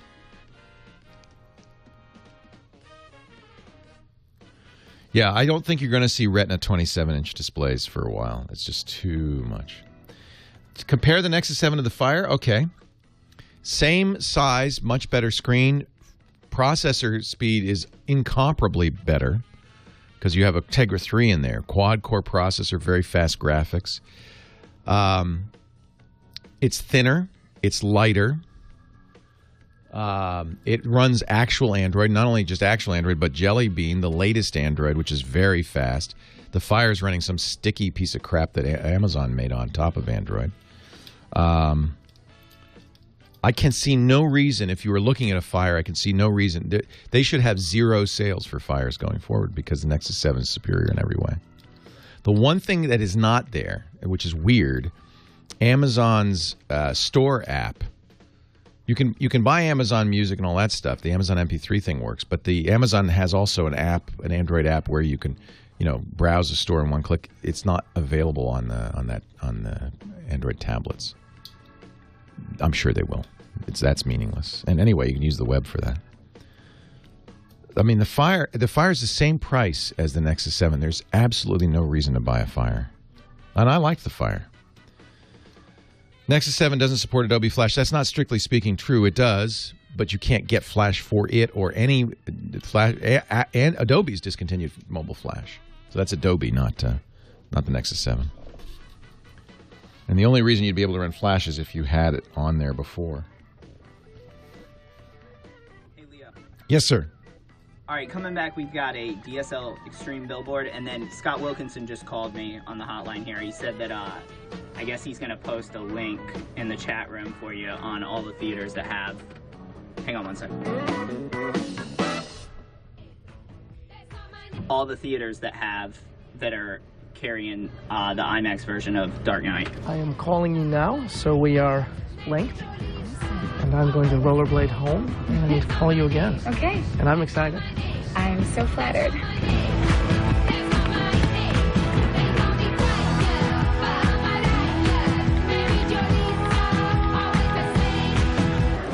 Call Jen. Which Jen? Jen Vegas, Jen Yoga, Jen Huge Bits. So, which one am I?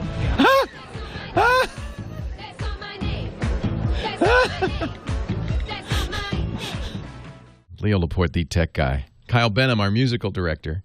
I don't know where that came from, but you could find out very easily. After the show, Kyle puts his playlist right up there on his Google Plus account. KYLE space BENHAM. So circle him. Or just go to techguylabs.com and James Ruvo, our show notes taker, will put it up there as soon as Kyle does. And we'll have that on the show notes as well.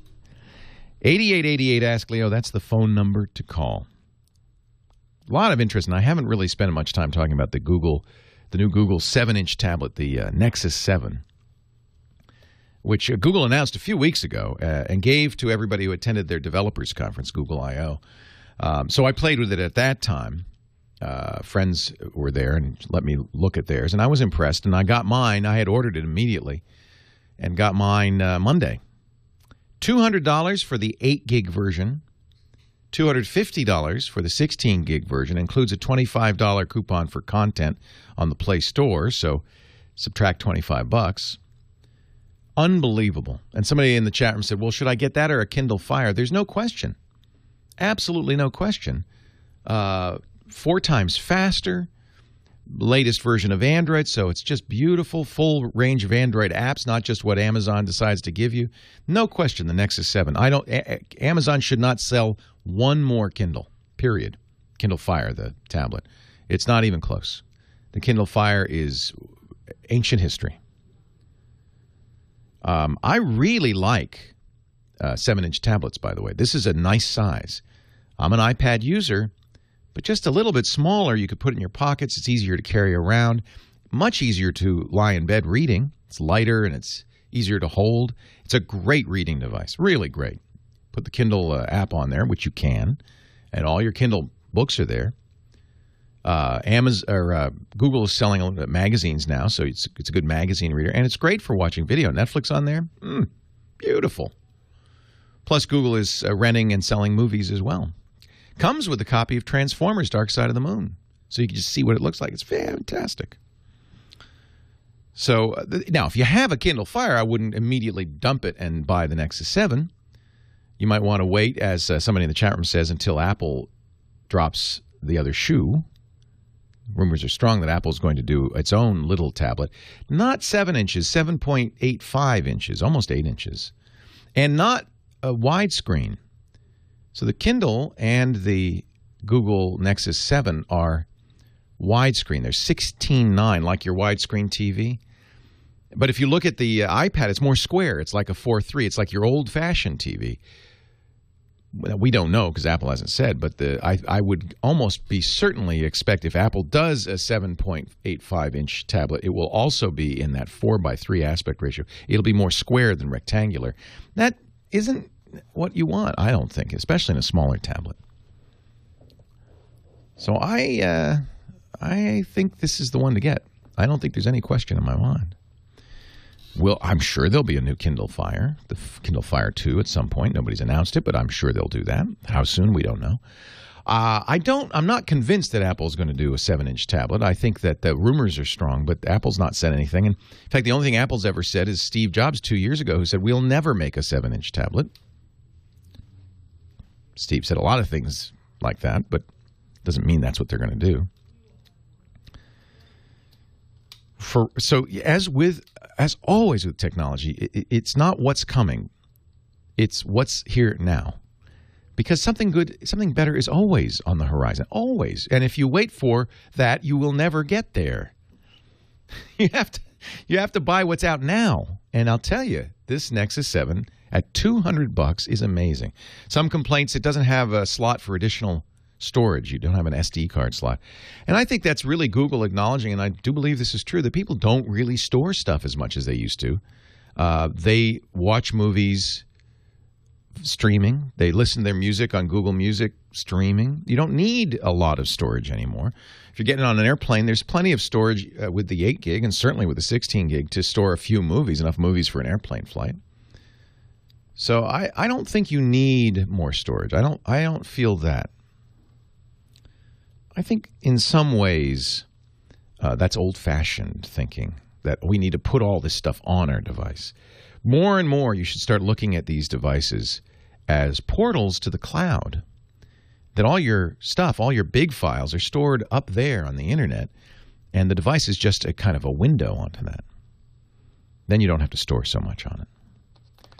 Nexus 7 is quite amazing, and Android has matured to the point where I would have no hesitation recommending it as a great alternative to the iPad.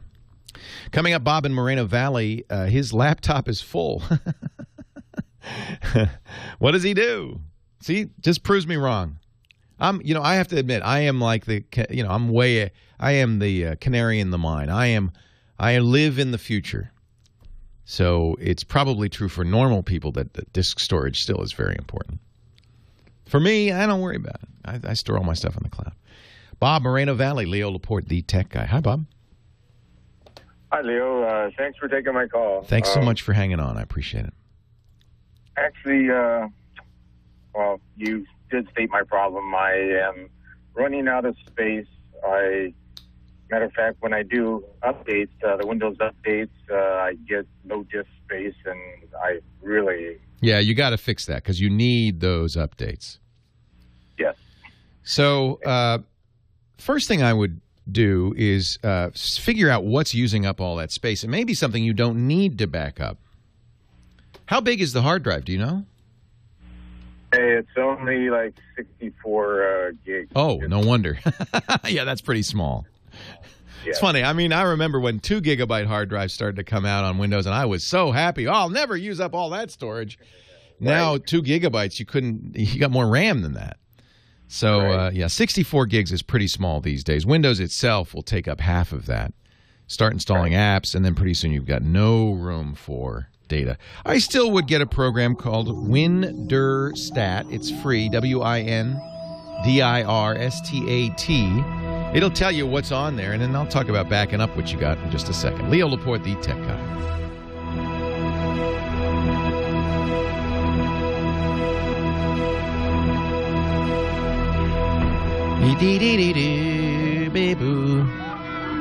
Lump. Pump. Hey, let me talk a little bit about Stamps.com before we come back.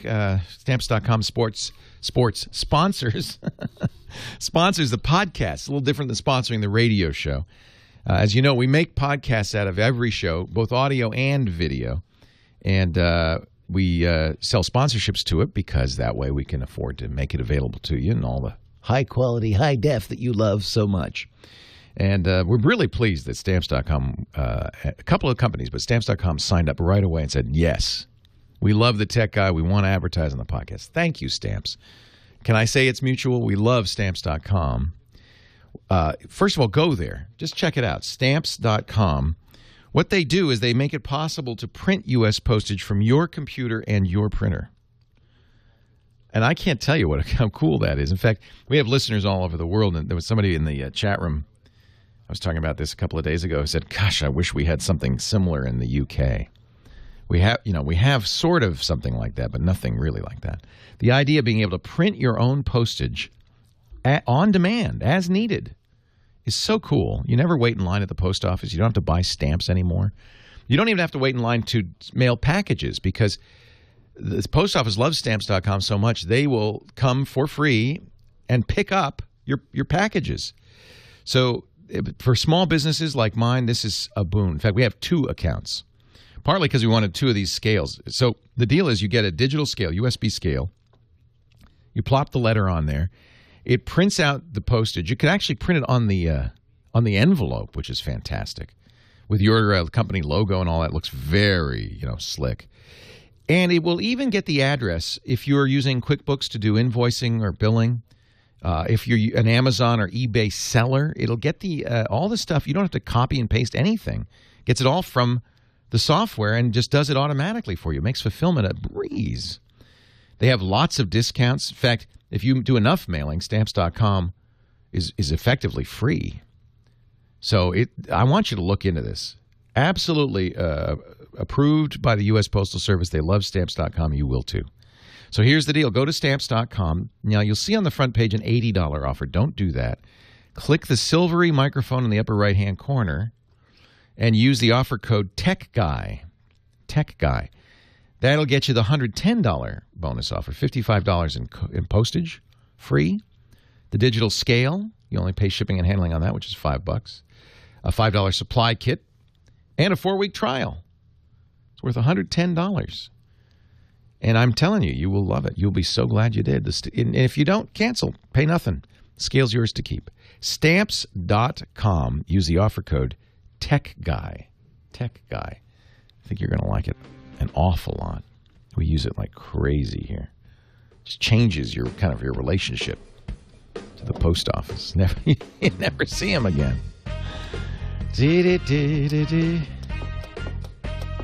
So I haven't pulled the trigger. I've been so tempted to go to the Apple store and pull the trigger on this 27-inch display. I think I have a big Mac Pro, as I said, but it's not as fast as the Retina. So I'm thinking I'm going to give the Mac Pro to my son for logic. He's using an older iMac right now. And he can use the extra storage, and it is faster than his iMac. It's got lots of memory, too. I think it's got 12 or 16 in there. Gigs of RAM. It's got 2 terabytes of hard drives. So Yeah, Chris Marquardt's doing a photo day August 18th. Thanks for reminding me. I have to get a producer for that. Thank you. No, my son will get the Mac Pro. I'm not going to give it to you. Sorry. All right, here we go. All right, Leo. Carbonite's your. Can I have it? Can I have the Mac Pro? Oh, this is good. Can I have it? This is James Deruvo singing the Indiana Jones. It is? No, he sent it to me though.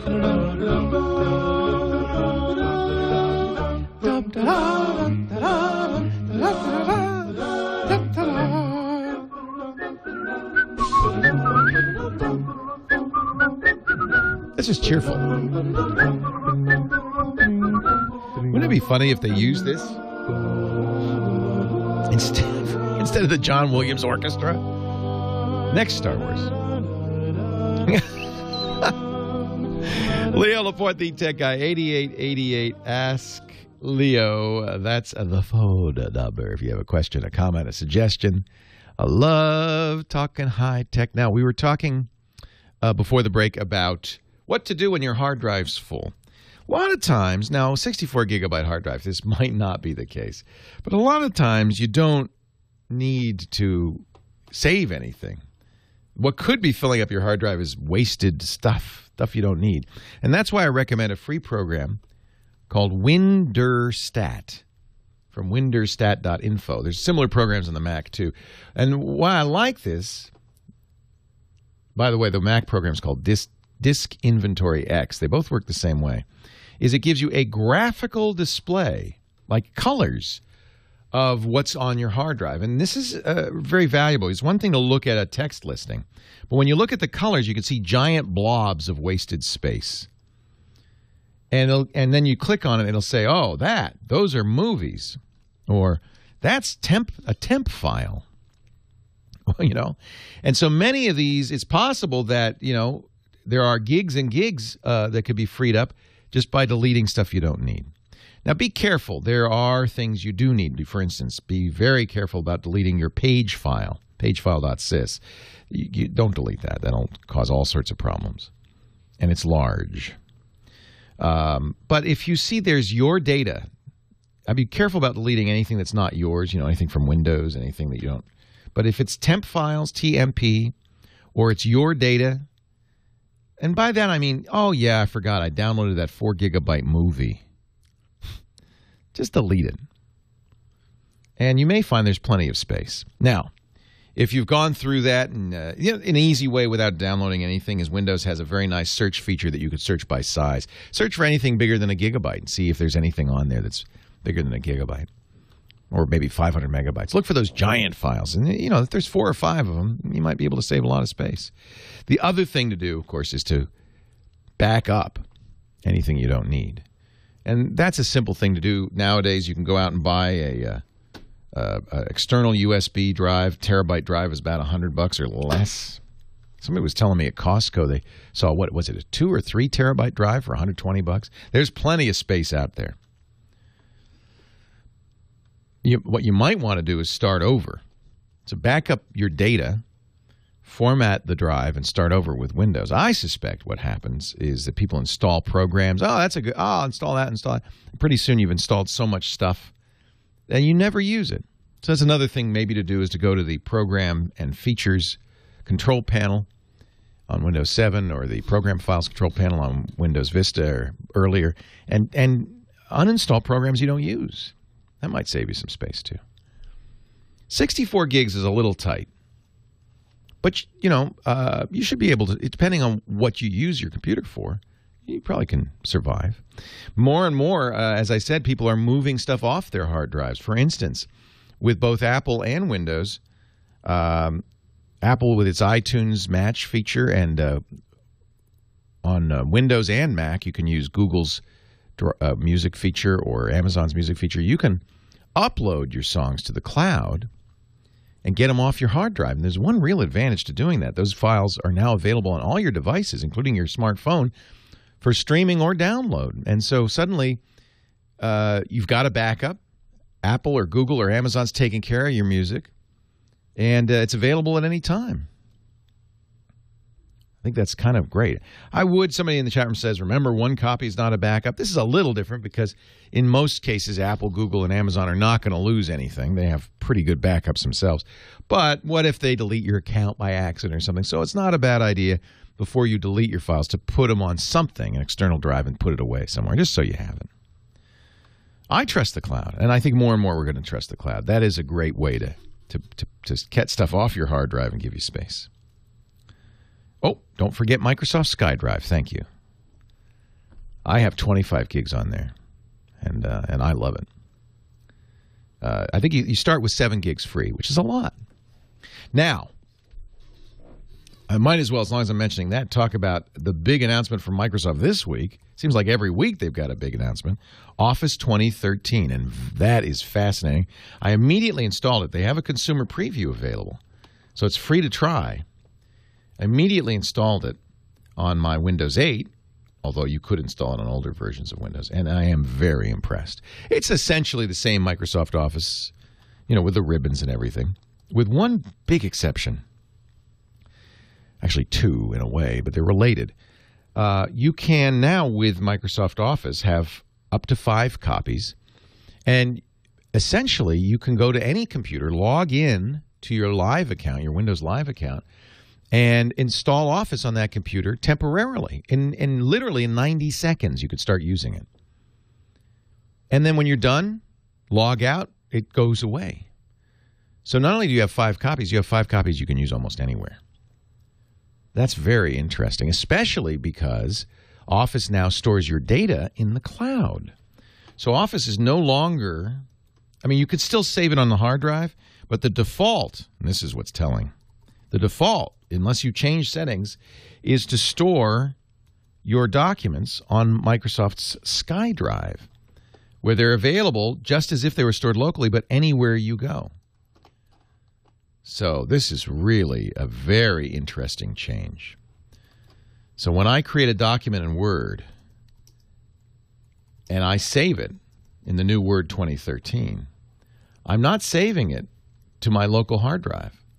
I save it to my SkyDrive. And then that, just like Google Docs, that document is available anywhere I go. Very interesting. Still has offline editing. This is a huge change. This is a huge change. I think it's very, very interesting. I think Microsoft, I have said, I've been very critical of them, that they are a poorly run company, and they have been. But they've made some announcements this year that have really maybe changed their future. They have really shown that they have some innovative touches, and I think this new Office is going to be very popular. By the way, somebody's asking, when I buy this, do I get Mac Office? Yes. And we don't know the pricing yet. This is probably going to come out in October when Windows 8 comes out. Microsoft has not announced pricing, but they did say that you will get a copy of Office for whatever platform, Mac or Windows. So in effect, you could do the same thing on a Macintosh. I think that's very intriguing. Hour 3 coming up. We'll talk to Gary first out of Newport Beach. He wants to talk about the new CEO at Yahoo, Marissa Mayer. I'd love to talk more about her. Stay tuned.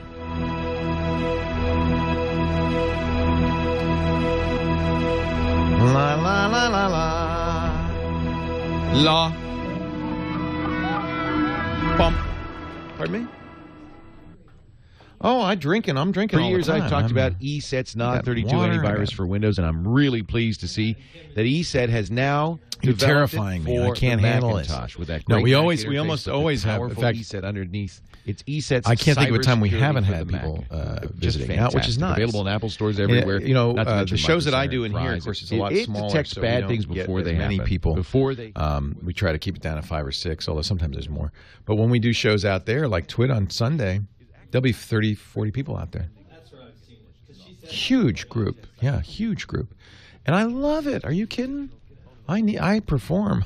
I need a live audience. It's really weird when I'm in here and there's nobody else in here. It's like, what's going on? What did I say? Oh, he's a kid. Well, yeah, right ahead, because he's not on every show. I don't think he's on this Sunday, but Are you up here for a while? How long? No, actually, we're going to go up to the Delta and go skiing. Fun. Good time to do that. It'll be nice and hot. Yeah. Do you have a boat or? My brother does. Much better. Always get your brother to get a boat. Yeah. Never get a boat. Get your brother. We have a motorhome. We're staying in. Oh, fun. Oh, at the KOA there? Yeah. That's great. Isn't that nice? My daughter's Abby's 16th birthday was there. We rented a bunch of cabins. She said, "You guys are not staying here." I said, No, we'll be on the other side. But then Jennifer and I would sneak out. What's going on? It was a wild party. Oh, boy. 16, her 16th. Oh, my gosh. 20. She is 20. She's a big girl.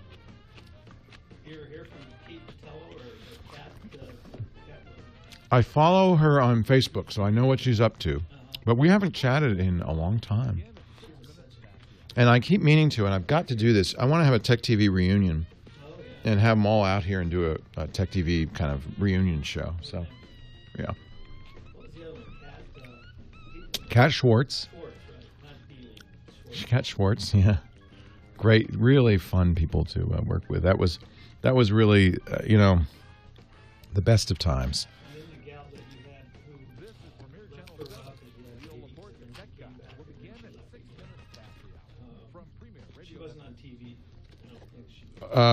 Megan Maroney, yeah. Yeah. She's still around? Yeah, she lives down the street. Really? Yeah. She did a show for us briefly, but she's got twin boys and a daughter. She's a little busy. So.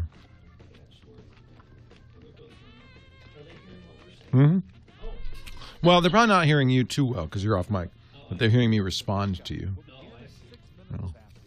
So when we don't get this part of it when we listen to your podcast, right? Yeah. Some of this they cut out. I'm encouraging them to leave as much in as possible. Fun, yeah, I think this is part of the show. Especially when they say, "Leo, you got 2 seconds." Right. No, that's what I think. I found out my editors were cutting that all out. And I said, no, don't cut that out. Yeah. When you watch Don Imus or anybody else in the studio, the fun part is the breaks. See what they do when they're not on. Yeah. So, Tony, if you're watching, don't cut this part out.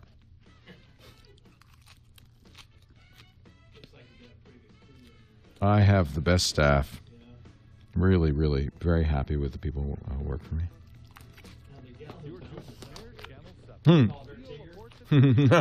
Tigger. No, I call her Liz Lemon. Her name is Liz. Yeah, it's Liz Lemon.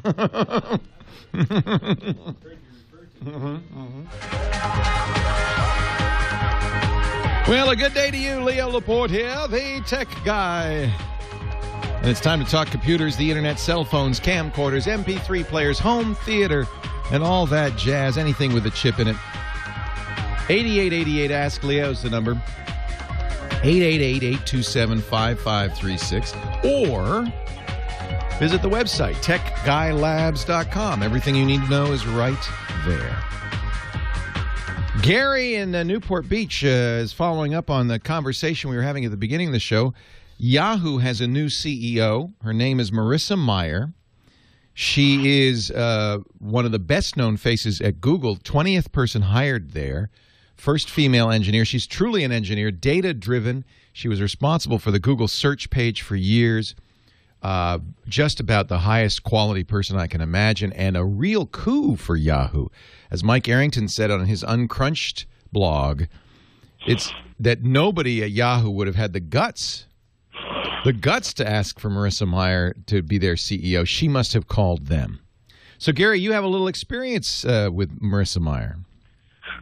Well, I used to listen to a podcast that was coming out of the Stanford School of Management, I think. And they would have guest lecturers in, and one time, they introduced this person, Marissa Mayer, who I had never heard of. And I got to say that, first of all, that the thing that caught my attention was her laugh. She has a very endearing laugh, but she sounds crazy.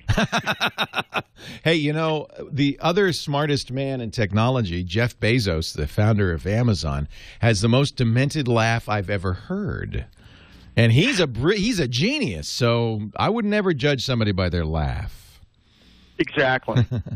But as I listened to the lecture, it came across that here was a person that had a lot of enthusiasm, yes, was very creative, and understood the challenges in bringing creativity out of people in a structured business environment. So I think she's going to have the opportunity to do great things at Yahoo if they let her do them. And I think they will. You don't pay somebody $61 million to tell them what to do. Yeah. I think that I appreciate that, Gary, and I agree. I've met Marissa many times. I've seen her speak many times. Of course, as with anybody, and I don't interview CEOs very often or high mucky mucks at companies anymore because they never say anything. These people are all so well trained. They have media trainers coming in there, and they stay on point. You ask, it's like a politician. You ask them one question, they answer another one. And Marissa's very much like that lately. I mean, but she should be that way. She should be that way because it's not in the interest of the company. I always am suspicious of a CEO who promotes him or herself over the company's interests, who wants to be the nice guy and tell you everything. That's a bad sign for a CEO. A CEO should play his or her cards close to the vest, especially if you're running a company like Yahoo. I would not expect her to tell us word one about her plans. But I do think, and I know this, she's smart, she's driven. In fact, there were a lot of people at Google. In fact, there was an article, I think it was at Business Week this week, about how hated she was at Google. There were a lot of people at Google who, of course, anonymously stepped forward and said, oh, she's a tyrant, she's difficult. One of the things they complained about was that Ms. Mayer would have regular office hours at Google in which she would have an open door. People could come talk to her. Regular office hours for an executive is amazing. And the complaint was she would make people wait in the lobby in her even vice presidents. That's a good thing. She treated people equally, gave everybody equal time, and had office hours. Oh, how horrible is that? I think Yahoo could not have done better. And there's no guarantee that she will be successful. This is a big challenge. But they could not have picked somebody better. She's what they call data-driven. She doesn't make stuff up. She looks at the data. She's very analytic, very smart. She's an engineer. And she will attract other smart engineers. And in Silicon Valley, that might be the most important thing a CEO could do, to give the people who work at a company confidence, to retain the best people, and then to gain the best people. And I bet you she'll bring some people over from Google. I bet she will. I think this is very good for Yahoo, and it's exciting. She's 37 years old. She's young. Lots of energy.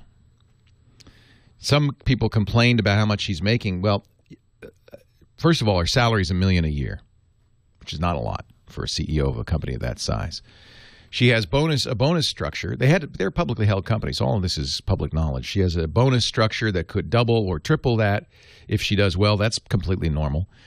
She left a lot of Google stock on the table. You know, the way companies retain people like Marissa Mayer is by giving them stock options, but not making them available for some time.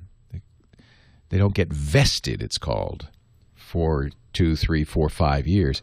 So when she left a lot of unvested stock options totaling $14 million. So Yahoo made good on those. They said, well, here's $14 million for the money you're leaving by leaving Google. And then they gave her additional stock options totaling something like $40 million over a period of 5 years. That's how you retain somebody. Same thing Google was doing to her, they're going to do to her. Yeah, you'll get a little bit at a time.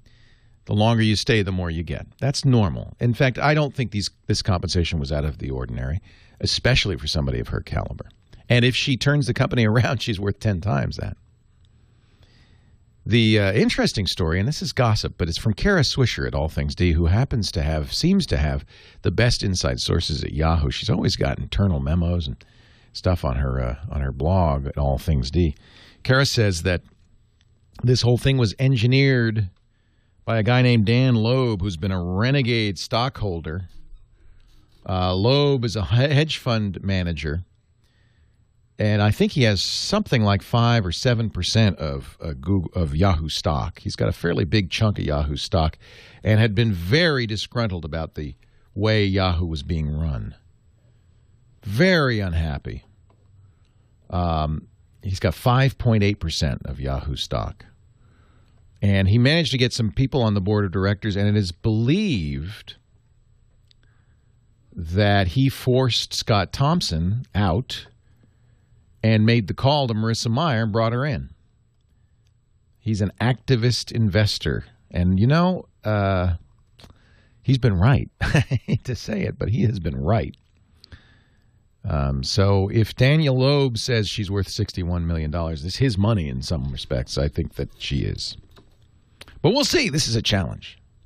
And, Gary, I agree. She's very impressive. There's, if you're willing to go back in time a little bit, there are a lot of interviews with her, and she does a regular appearance at a conference that I go to in France every year called Le Web. She's got a little romantic attachment to Le Web because I think it was 3 years ago, that's where her now husband proposed to her in Paris in that December. And she's been going back every year to celebrate the anniversary of that. She's expecting, by the way. I think, unfortunately, there was a lot made of this in People magazine and other places where they don't have much to talk about in terms of technology, but they're very interested in the fact that she's going to be a pregnant CEO. I don't see that as a problem. In fact, I think it's, to even worry about that is a little sexist. Let's see what she does. Let's see how she does the job. What do you say? My suspicion is she will be the best thing that could possibly happen. Mark in Ventura, Leo Laporte, the tech guy.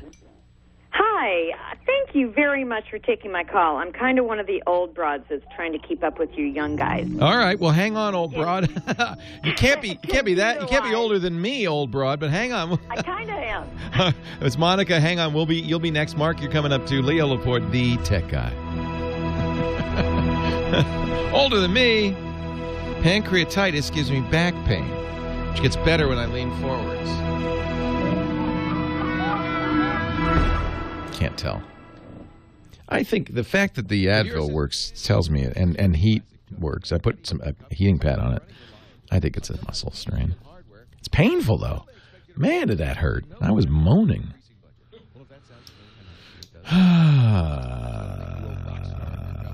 You had a Galaxy S3 in a wallet, and it beeped. You must have a London Tube card with NFC on it, Metro Scenes. That's interesting. With over 10,000 virtual machines in service, powered by the #1 cloud technology from VM.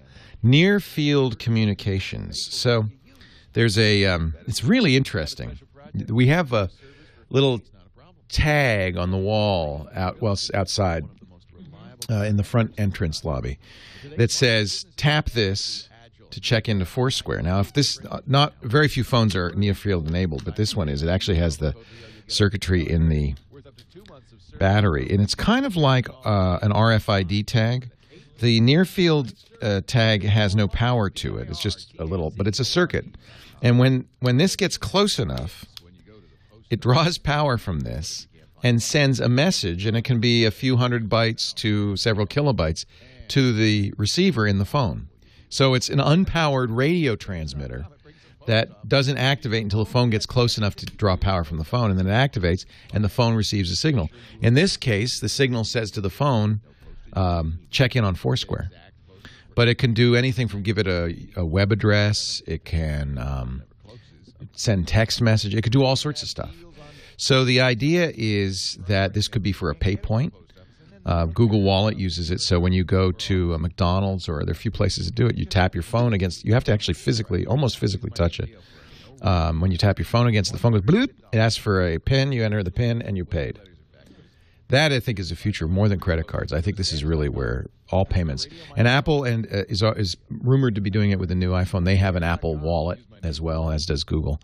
And so I think that that's what you're going to see is you'll put your credit cards in the wallet. You might put cash in it. You could put the Apple Wallet lets you put things like your Target or your Walmart customer card number in there and all stuff. And so you just tap it. It does everything for you. I think that's the future because we all have these. Why carry a wallet? The idea is to get everything you possibly can to that. So it's pretty cool. I like it. Yeah. This is the Galaxy S3, and I really like it. Yeah. Really like it. Naproxen. So are you saying that Advil has something that regular ibuprofen does not, Lawn Dog? Lawn Dog, you are I never heard of naproxen. Aleve is naproxen, huh? But this is Advil. So Advil is not the same as generic ibuprofen? I thought it was. Naproxen's a long-acting NSAID. So I should get some Aleve. So I'm going to get some Aleve. I don't mind taking... Well, I'm probably not good for my liver. I don't want to hurt my liver. Tylenol. Sad to say, we have a close friend of Abby's, same age as her, who just died from a Tylenol overdose. She had Lyme disease, so she was very achy, and she had been taking... the problem is they hide Tylenol and everything. And she didn't realize how much Tylenol she'd taken. And her liver went into failure, and 7 days later she died. It was tragic. And she was in the hospital. They could not save her. So Tylenol is just... I think it should... I'm shocked that they sell that. And they put it in everything. It works so well. It's the cloud. It's the cloud. It's the cloud. Leo Laporte, the tech guy, 8888. Ask Leo. That's the number. Mark in Ventura County. Oh, actually, I started with Monica. Let me do Monica. Mark, you'll be next. I pushed the wrong button. That's what happened. But Monica's here from Torrance. An old lady. Come on. I am. Come on, old broad. I'm trying to keep up with you youngsters, so I need your help. Okay. So listen, we've had computers in the house for, years, and we just upgraded last week to, can I say that? Uverse? You can say any brand name you want. I never understood why they'd have those restrictions on some shows. Yeah. Maybe they don't want to mention brand names. They don't want to get in trouble. I like them. Okay. The more information, the better, right? Yeah. Okay, I'll take a chance getting in trouble. Good. Okay. So we upgraded to Uverse. Everything's fine. Our Kindle works. Our computers, 2 computers work. My husband's laptop will not accept the signal. Okay. So you have it's a Wi-Fi laptop? Yes. And you have other Wi-Fi devices that do work? Yes. Okay. And do you get any... So we know that it's all working. It's your husband's laptop. That's the problem. Exactly. And it says, Internet Explorer cannot display the web page. Right. There are a couple of diagnostic things you could do. It could be... is it an old laptop? It's 3 years old. It's not... that's not that old. Yeah. It's possible that they probably did. You have to enter a password to use the access point the first time, right? Right. Yeah. We got it. It's possible that they're using something that his laptop doesn't support, WPA2. I don't think that's it. So let me ask a couple of questions. Do you see a signal on his laptop? You get bars? Yes. Okay. When I go into the control panel and I see it says wireless, and it shows the number of the router, and it shows high signal. Good. All right. So you see, you got some bars. Has he used his laptop with Wi-Fi elsewhere? No. Ah. So it could be that there's something wrong in the laptop itself. He's seeing bars means he's receiving a signal, and his Wi-Fi receiver in that laptop is working, but maybe the transmitter's not working, or maybe there's something else going on. Okay. I would like you to... this is kind of more complicated than somebody who's never done this before can do. I wish we were all network experts, but we're not. I do too. Yeah, we're not. So there are a few things you can do that I would check. One thing is try another browser. Okay. If you have one on there, Firefox or Chrome. It could be the way IE is set up. I would look in your network configuration and make sure that you've set that up properly. Because it sounds like if he's never connected, maybe he's never set up Wi-Fi. No, he's been able to get Wi-Fi signal on our last router, out on the patio. Oh, okay, that's what I was at. So he has been able to use Wi-Fi on that laptop. On this laptop with this router. Aha. So it's only this new one that's not working. Yes, correct. My best guess in that case is that you are using a security protocol, an encryption technology called WPA2 that his laptop doesn't support. That would be my most likely guess. You did use the right password and all of that, right? Yes, we did. Yes. Okay. Who would we go to get that up to date? There's so many little things. I'm watching the chat room and people are saying, well, maybe they put MAC address filtering on the UVerse router. I doubt that, but maybe they did. Maybe it's WPA2 incompatibility. Maybe his laptop is misconfigured. That seems like the most likely thing. I'm going to guess his laptop's working fine because you were able to use it before. It was just this UVerse that stopped working. Exactly. Okay. Try another browser. I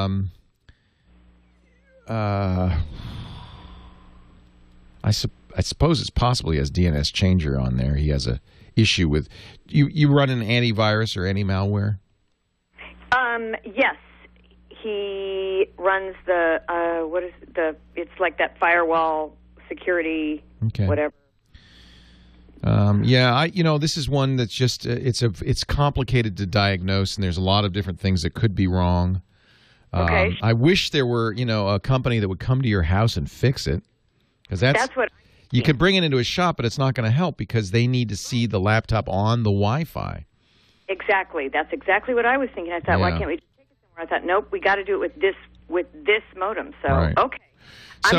So everybody in the chat room saying ping, ping, and this is the thing I was kind of trying to avoid, but I guess you could try it. So in order to do this, you need to run a command line. That should scare you already. You click start and run, and you type CMD and you hit return, and that opens a black window with white text that says nothing. It just says, has a little bracket says, and now you have to type something. And what you could type. Oh, there's so many. This is so complicated. It's just too darn complicated. I mean, you could ping yahoo.com, see if it's saying hello. That would tell you what that would tell you is if you've got an internet connection but just something else is not working. You could try pinging the router or pinging your ISP's gateway. But all of these, I can say what I just said, and a geek will go, "Oh yeah," and know what to do. It's complicated because you got to figure out what the gateway address is. You got to figure out what the router address is. You got to Right. Have somebody come here is probably my best. Unfortunately, you need to get somebody like the Geek Squad to come over, and they'll probably be able to fix it pretty quickly. Okay, well, Staples has been really good to us, so I think I'll call their tech Call department. them. They do home Beauty. service. I like those guys, actually. They're good. I do too. I think they're amazing. Good. I do. Yeah, it needs. I mean, if I could come over and fix it in 3 minutes, but I can't from remote control because there's all these things I'd have to see and look and test and so forth. Okay, but a tech guy. Any tech guy should be able to fix this pretty quickly. Be able to fix it. Yep. Okay. Beautiful. Thanks, Monica. Thank you so much for taking my call, Leo. You're welcome. Sorry, I can't be more help. There's just some things I can't do. I can't reach through the radio into your computer. I wish I could. Mark in Ventura, thanks for hanging on. Leo Laporte, the tech guy. Hey, Leo. I thought I died and went into a parallel universe. Yeah. I picked up I said, hey, Mark, and some woman answered. Yeah, my I'm going fault. home, man. My I'm in fault. trouble. No, it's my fat fingers. I missed a button. I'm an old guy. I'm 62, and I'm helping my 85, 86-year-old buddy. And he finally came up with one that stumped me. I love that, by the way. Geeks, and I love Geeks, that you were talking about Yahoo because it's a Yahoo thing. Oh, good. Now, Geeks, this is your job, is help somebody else who's not a geek. I told my 86-year-old buddy, I said, it's the geeks in the chat room that I can never get into the chat room, by the way, but that's a separate issue. Anyways, here's the problem. I go to Yahoo Mail, and the only thing that's not working is when we try to change his font size, it won't. It just defaults back to 12. no matter what I do. And he's older. He wants a bigger font and I went size. in the settings. What browser are you using? Internet Explorer. But here's the trick. I brought in my laptop and connected up the Internet Explorer, went to Yahoo Mail. And you could change it. Well, hang on, Mark. We got a break. Let me see if I can figure this out and solve it right after this. Why do people still use Internet Explorer? That's my question.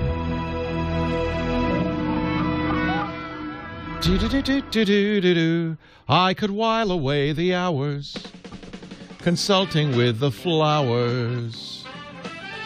See, all I do is I press Command plus. Oh, it doesn't change it. Oh, that's interesting. So Yahoo is blocking. That's interesting. So, any other web page, if I want it to get big, I just press Command plus and it gets as big as I want, right? Yahoo apparently is doing something in their CSS that doesn't let that. Oh, no, it works. Sort of. Yeah. Well, that's one solution. I guess he wants to do it in the options, right?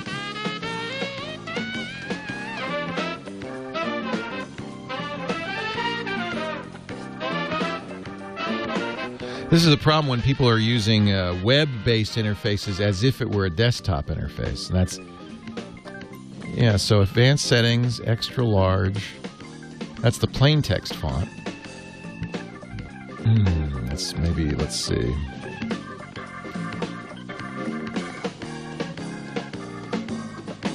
It's interesting. They do not have a font size for reading, only for plain text.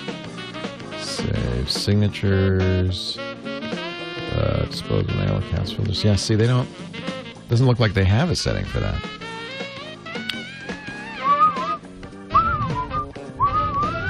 Yeah, we talked about that on Windows Weekly, Terry H. Can you believe that? Huh. I can do that. On Windows, what is this is a Mac, but on.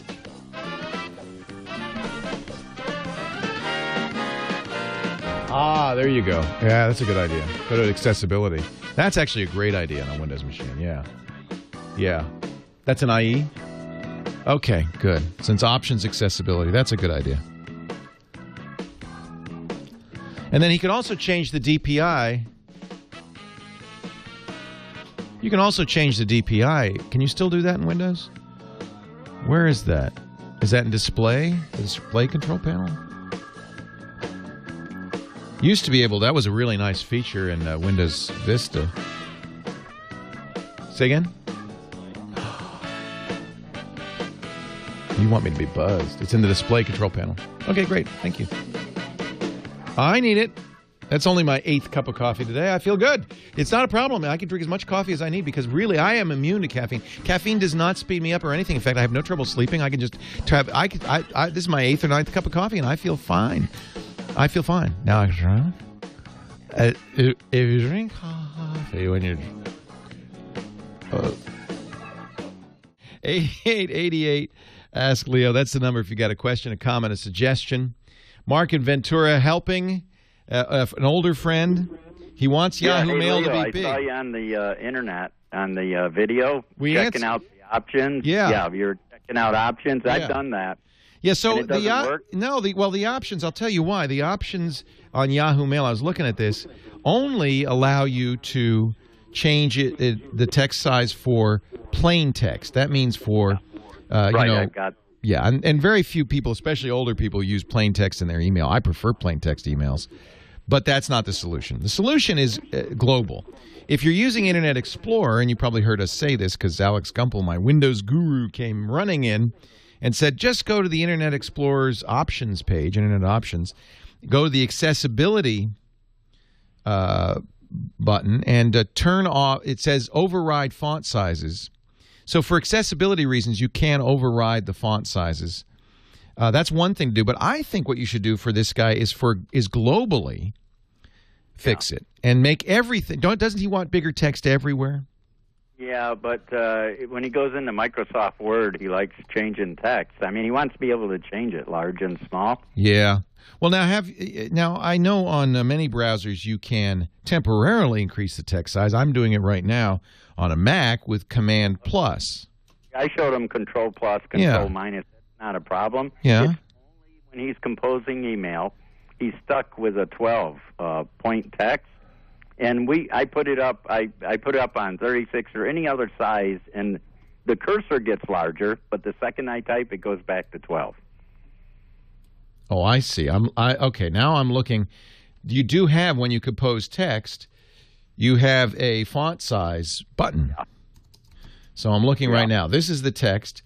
Now, if I select everything, I can select that and make it 36. I've done that too, and it won't. The minute I start typing, it defaults right back to 12.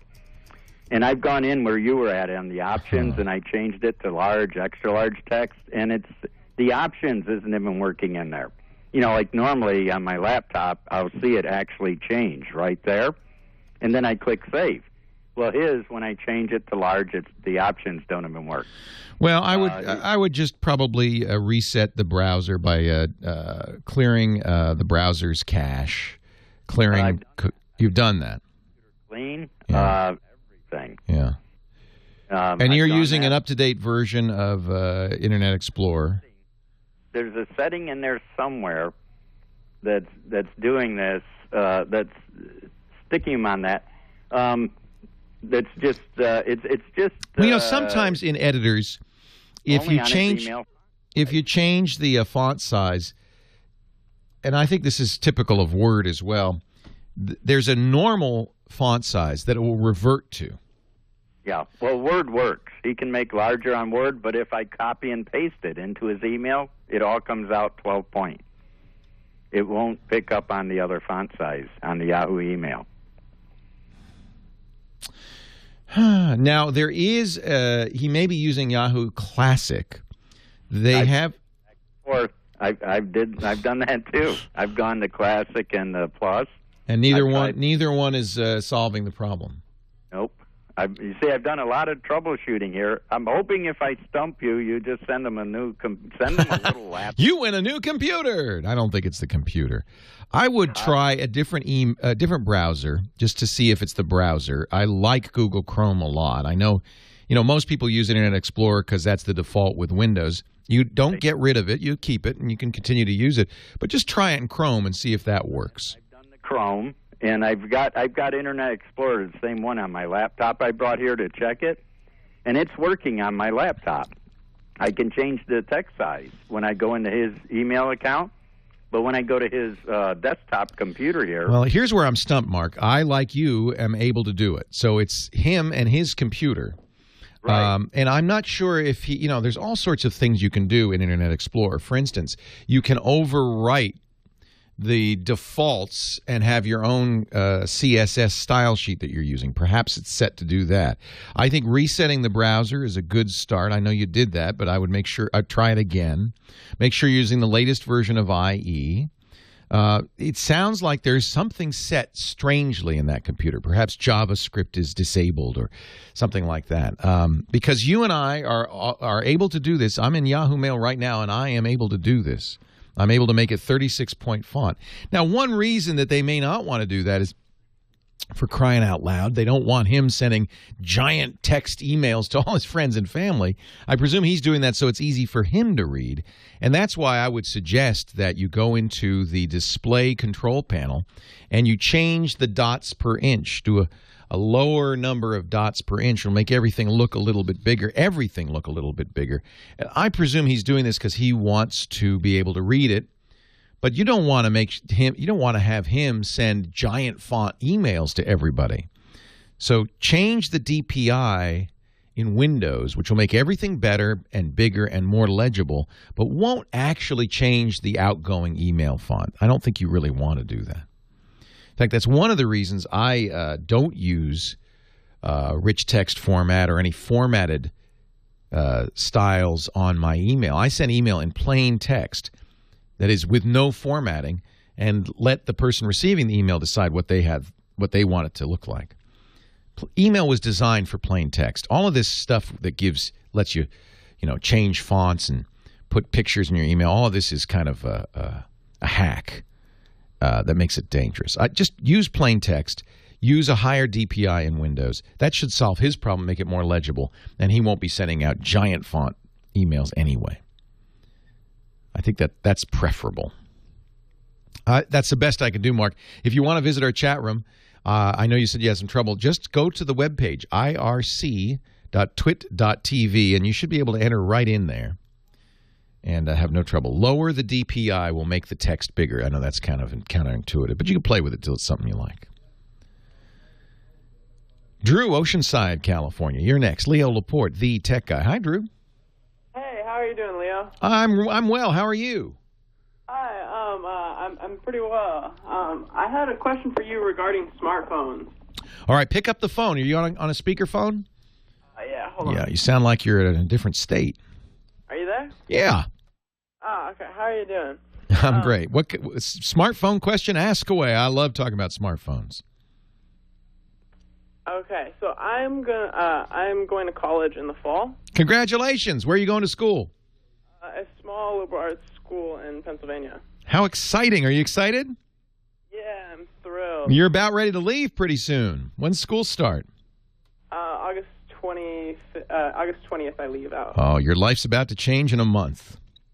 Yep. Our mom and dad devastated. I would be. I remember we dropped our daughter off a couple of years ago at college. I was crying my eyes out. But for you, this is good news. You're about to begin your life. I don't think it's really sunken in for them yet. Yeah, it will. Believe me, the day they drop you off, are they going to go out with you or just stick you on an airplane? Stick me on an airplane and say, here you go. That's what my folks did. That's going to be a tearful moment at the airport.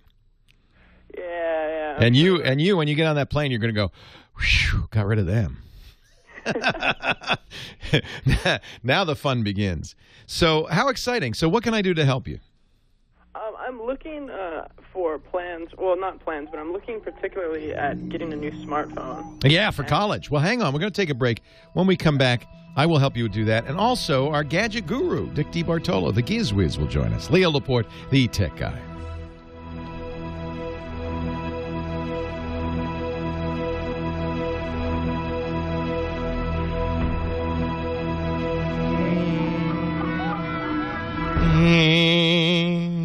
Oh man, did I? It almost goes without saying in business. Yeah, Stanlock, you shouldn't show up 2 days later. See, that's the problem.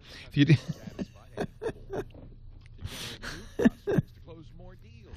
My parents put me on a plane. I was 16. I have pictures of them and my girlfriend at the time dropping me off, SFO, getting on a plane. I flew to New York, and because I didn't know any better, I never did this again. We had booked a puddle jumper from New York to New Haven, and it was a thunderstorm. And I am riding. It was like the scene out of Airplane. It was terrifying. The plane's going like this, thunder's going in, boom, boom, and of course these little puddle jumpers, they don't fly very high. We're going through the storm, and then I got there and it's pouring rain. I've got a trunk and a suitcase, and I took the cab to school, and I'm dragging it in. I have to find the place where freshmen show up to. I'm here. And it was scary. It was like arriving at a castle in Transylvania. And then I dragged my stuff my roommates hadn't arrived, or maybe they were there but they weren't in the room, and I unpacked. You never forget that stuff. We took Abby. No way I was putting her on an airplane. We flew out to New York, all four of us. It was I have video of like our last night. She's singing. She's happy. We're all like,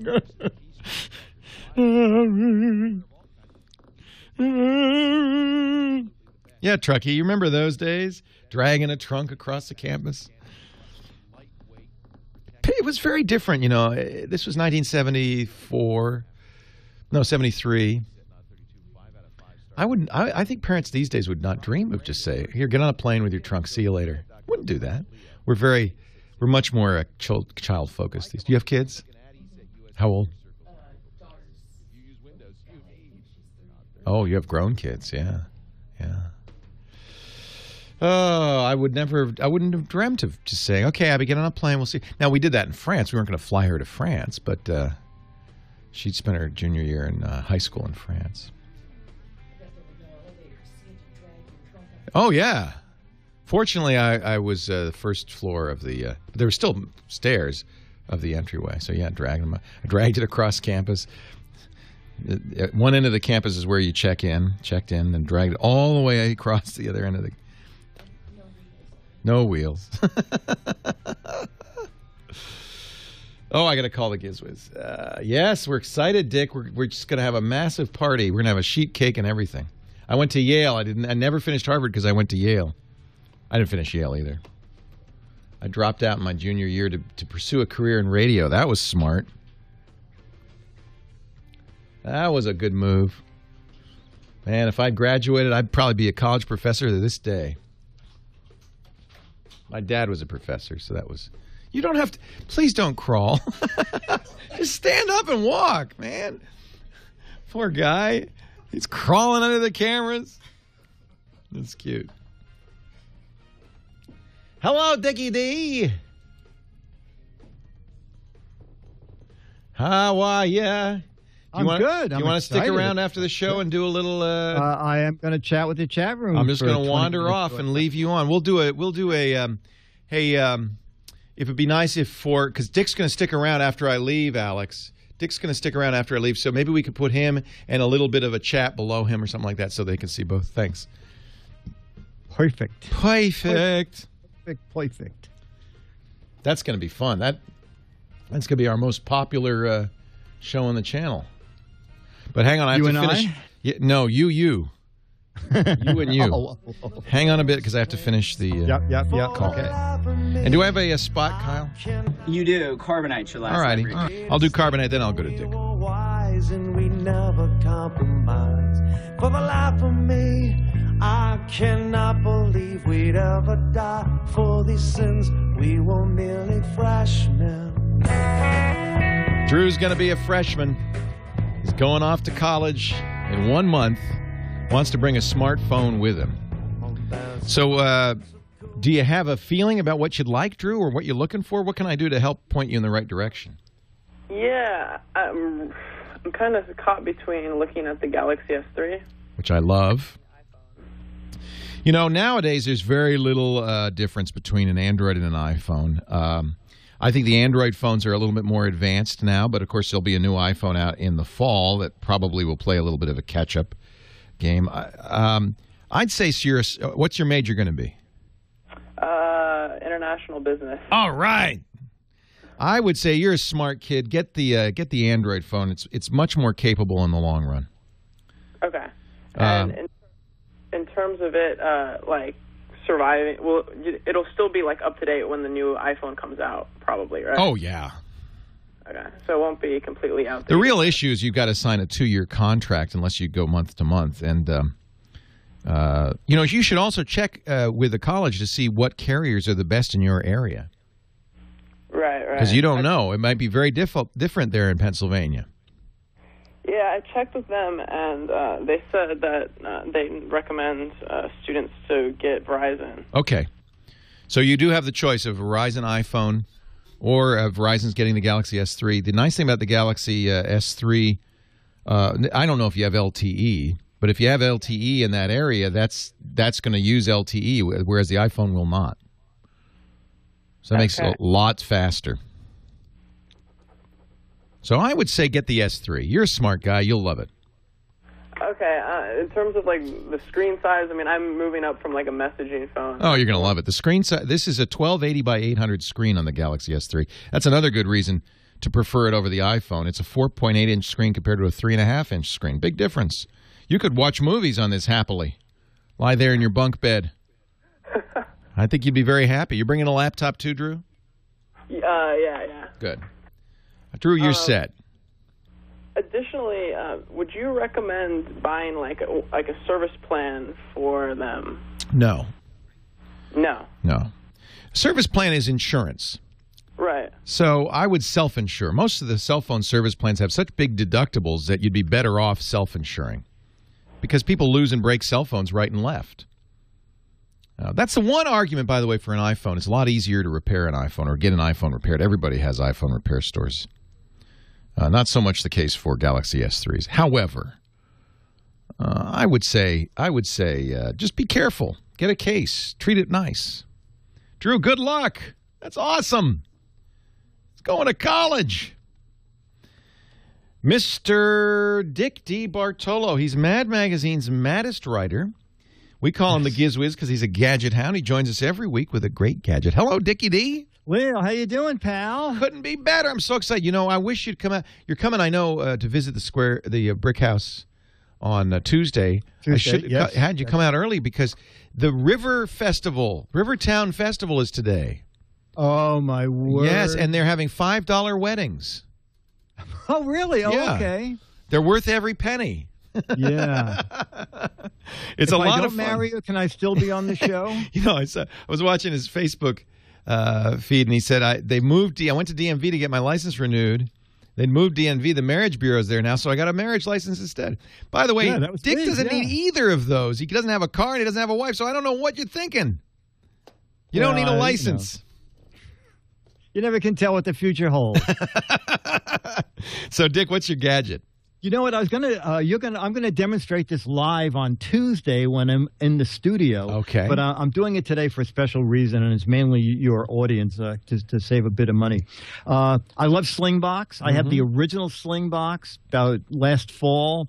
When I went to use it, it would say you need new software. Went to their website, it said we don't make any new software. Oh. So I had no Slingbox. Oh, but no. now, yesterday, Belkin released At TV Plus.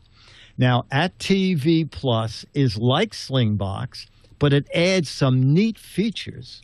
For example, it's Wi-Fi enabled. Ooh. So, the original Slingbox was hardwired. You can walk anywhere in the house with your tablet, watching what's on your cable box.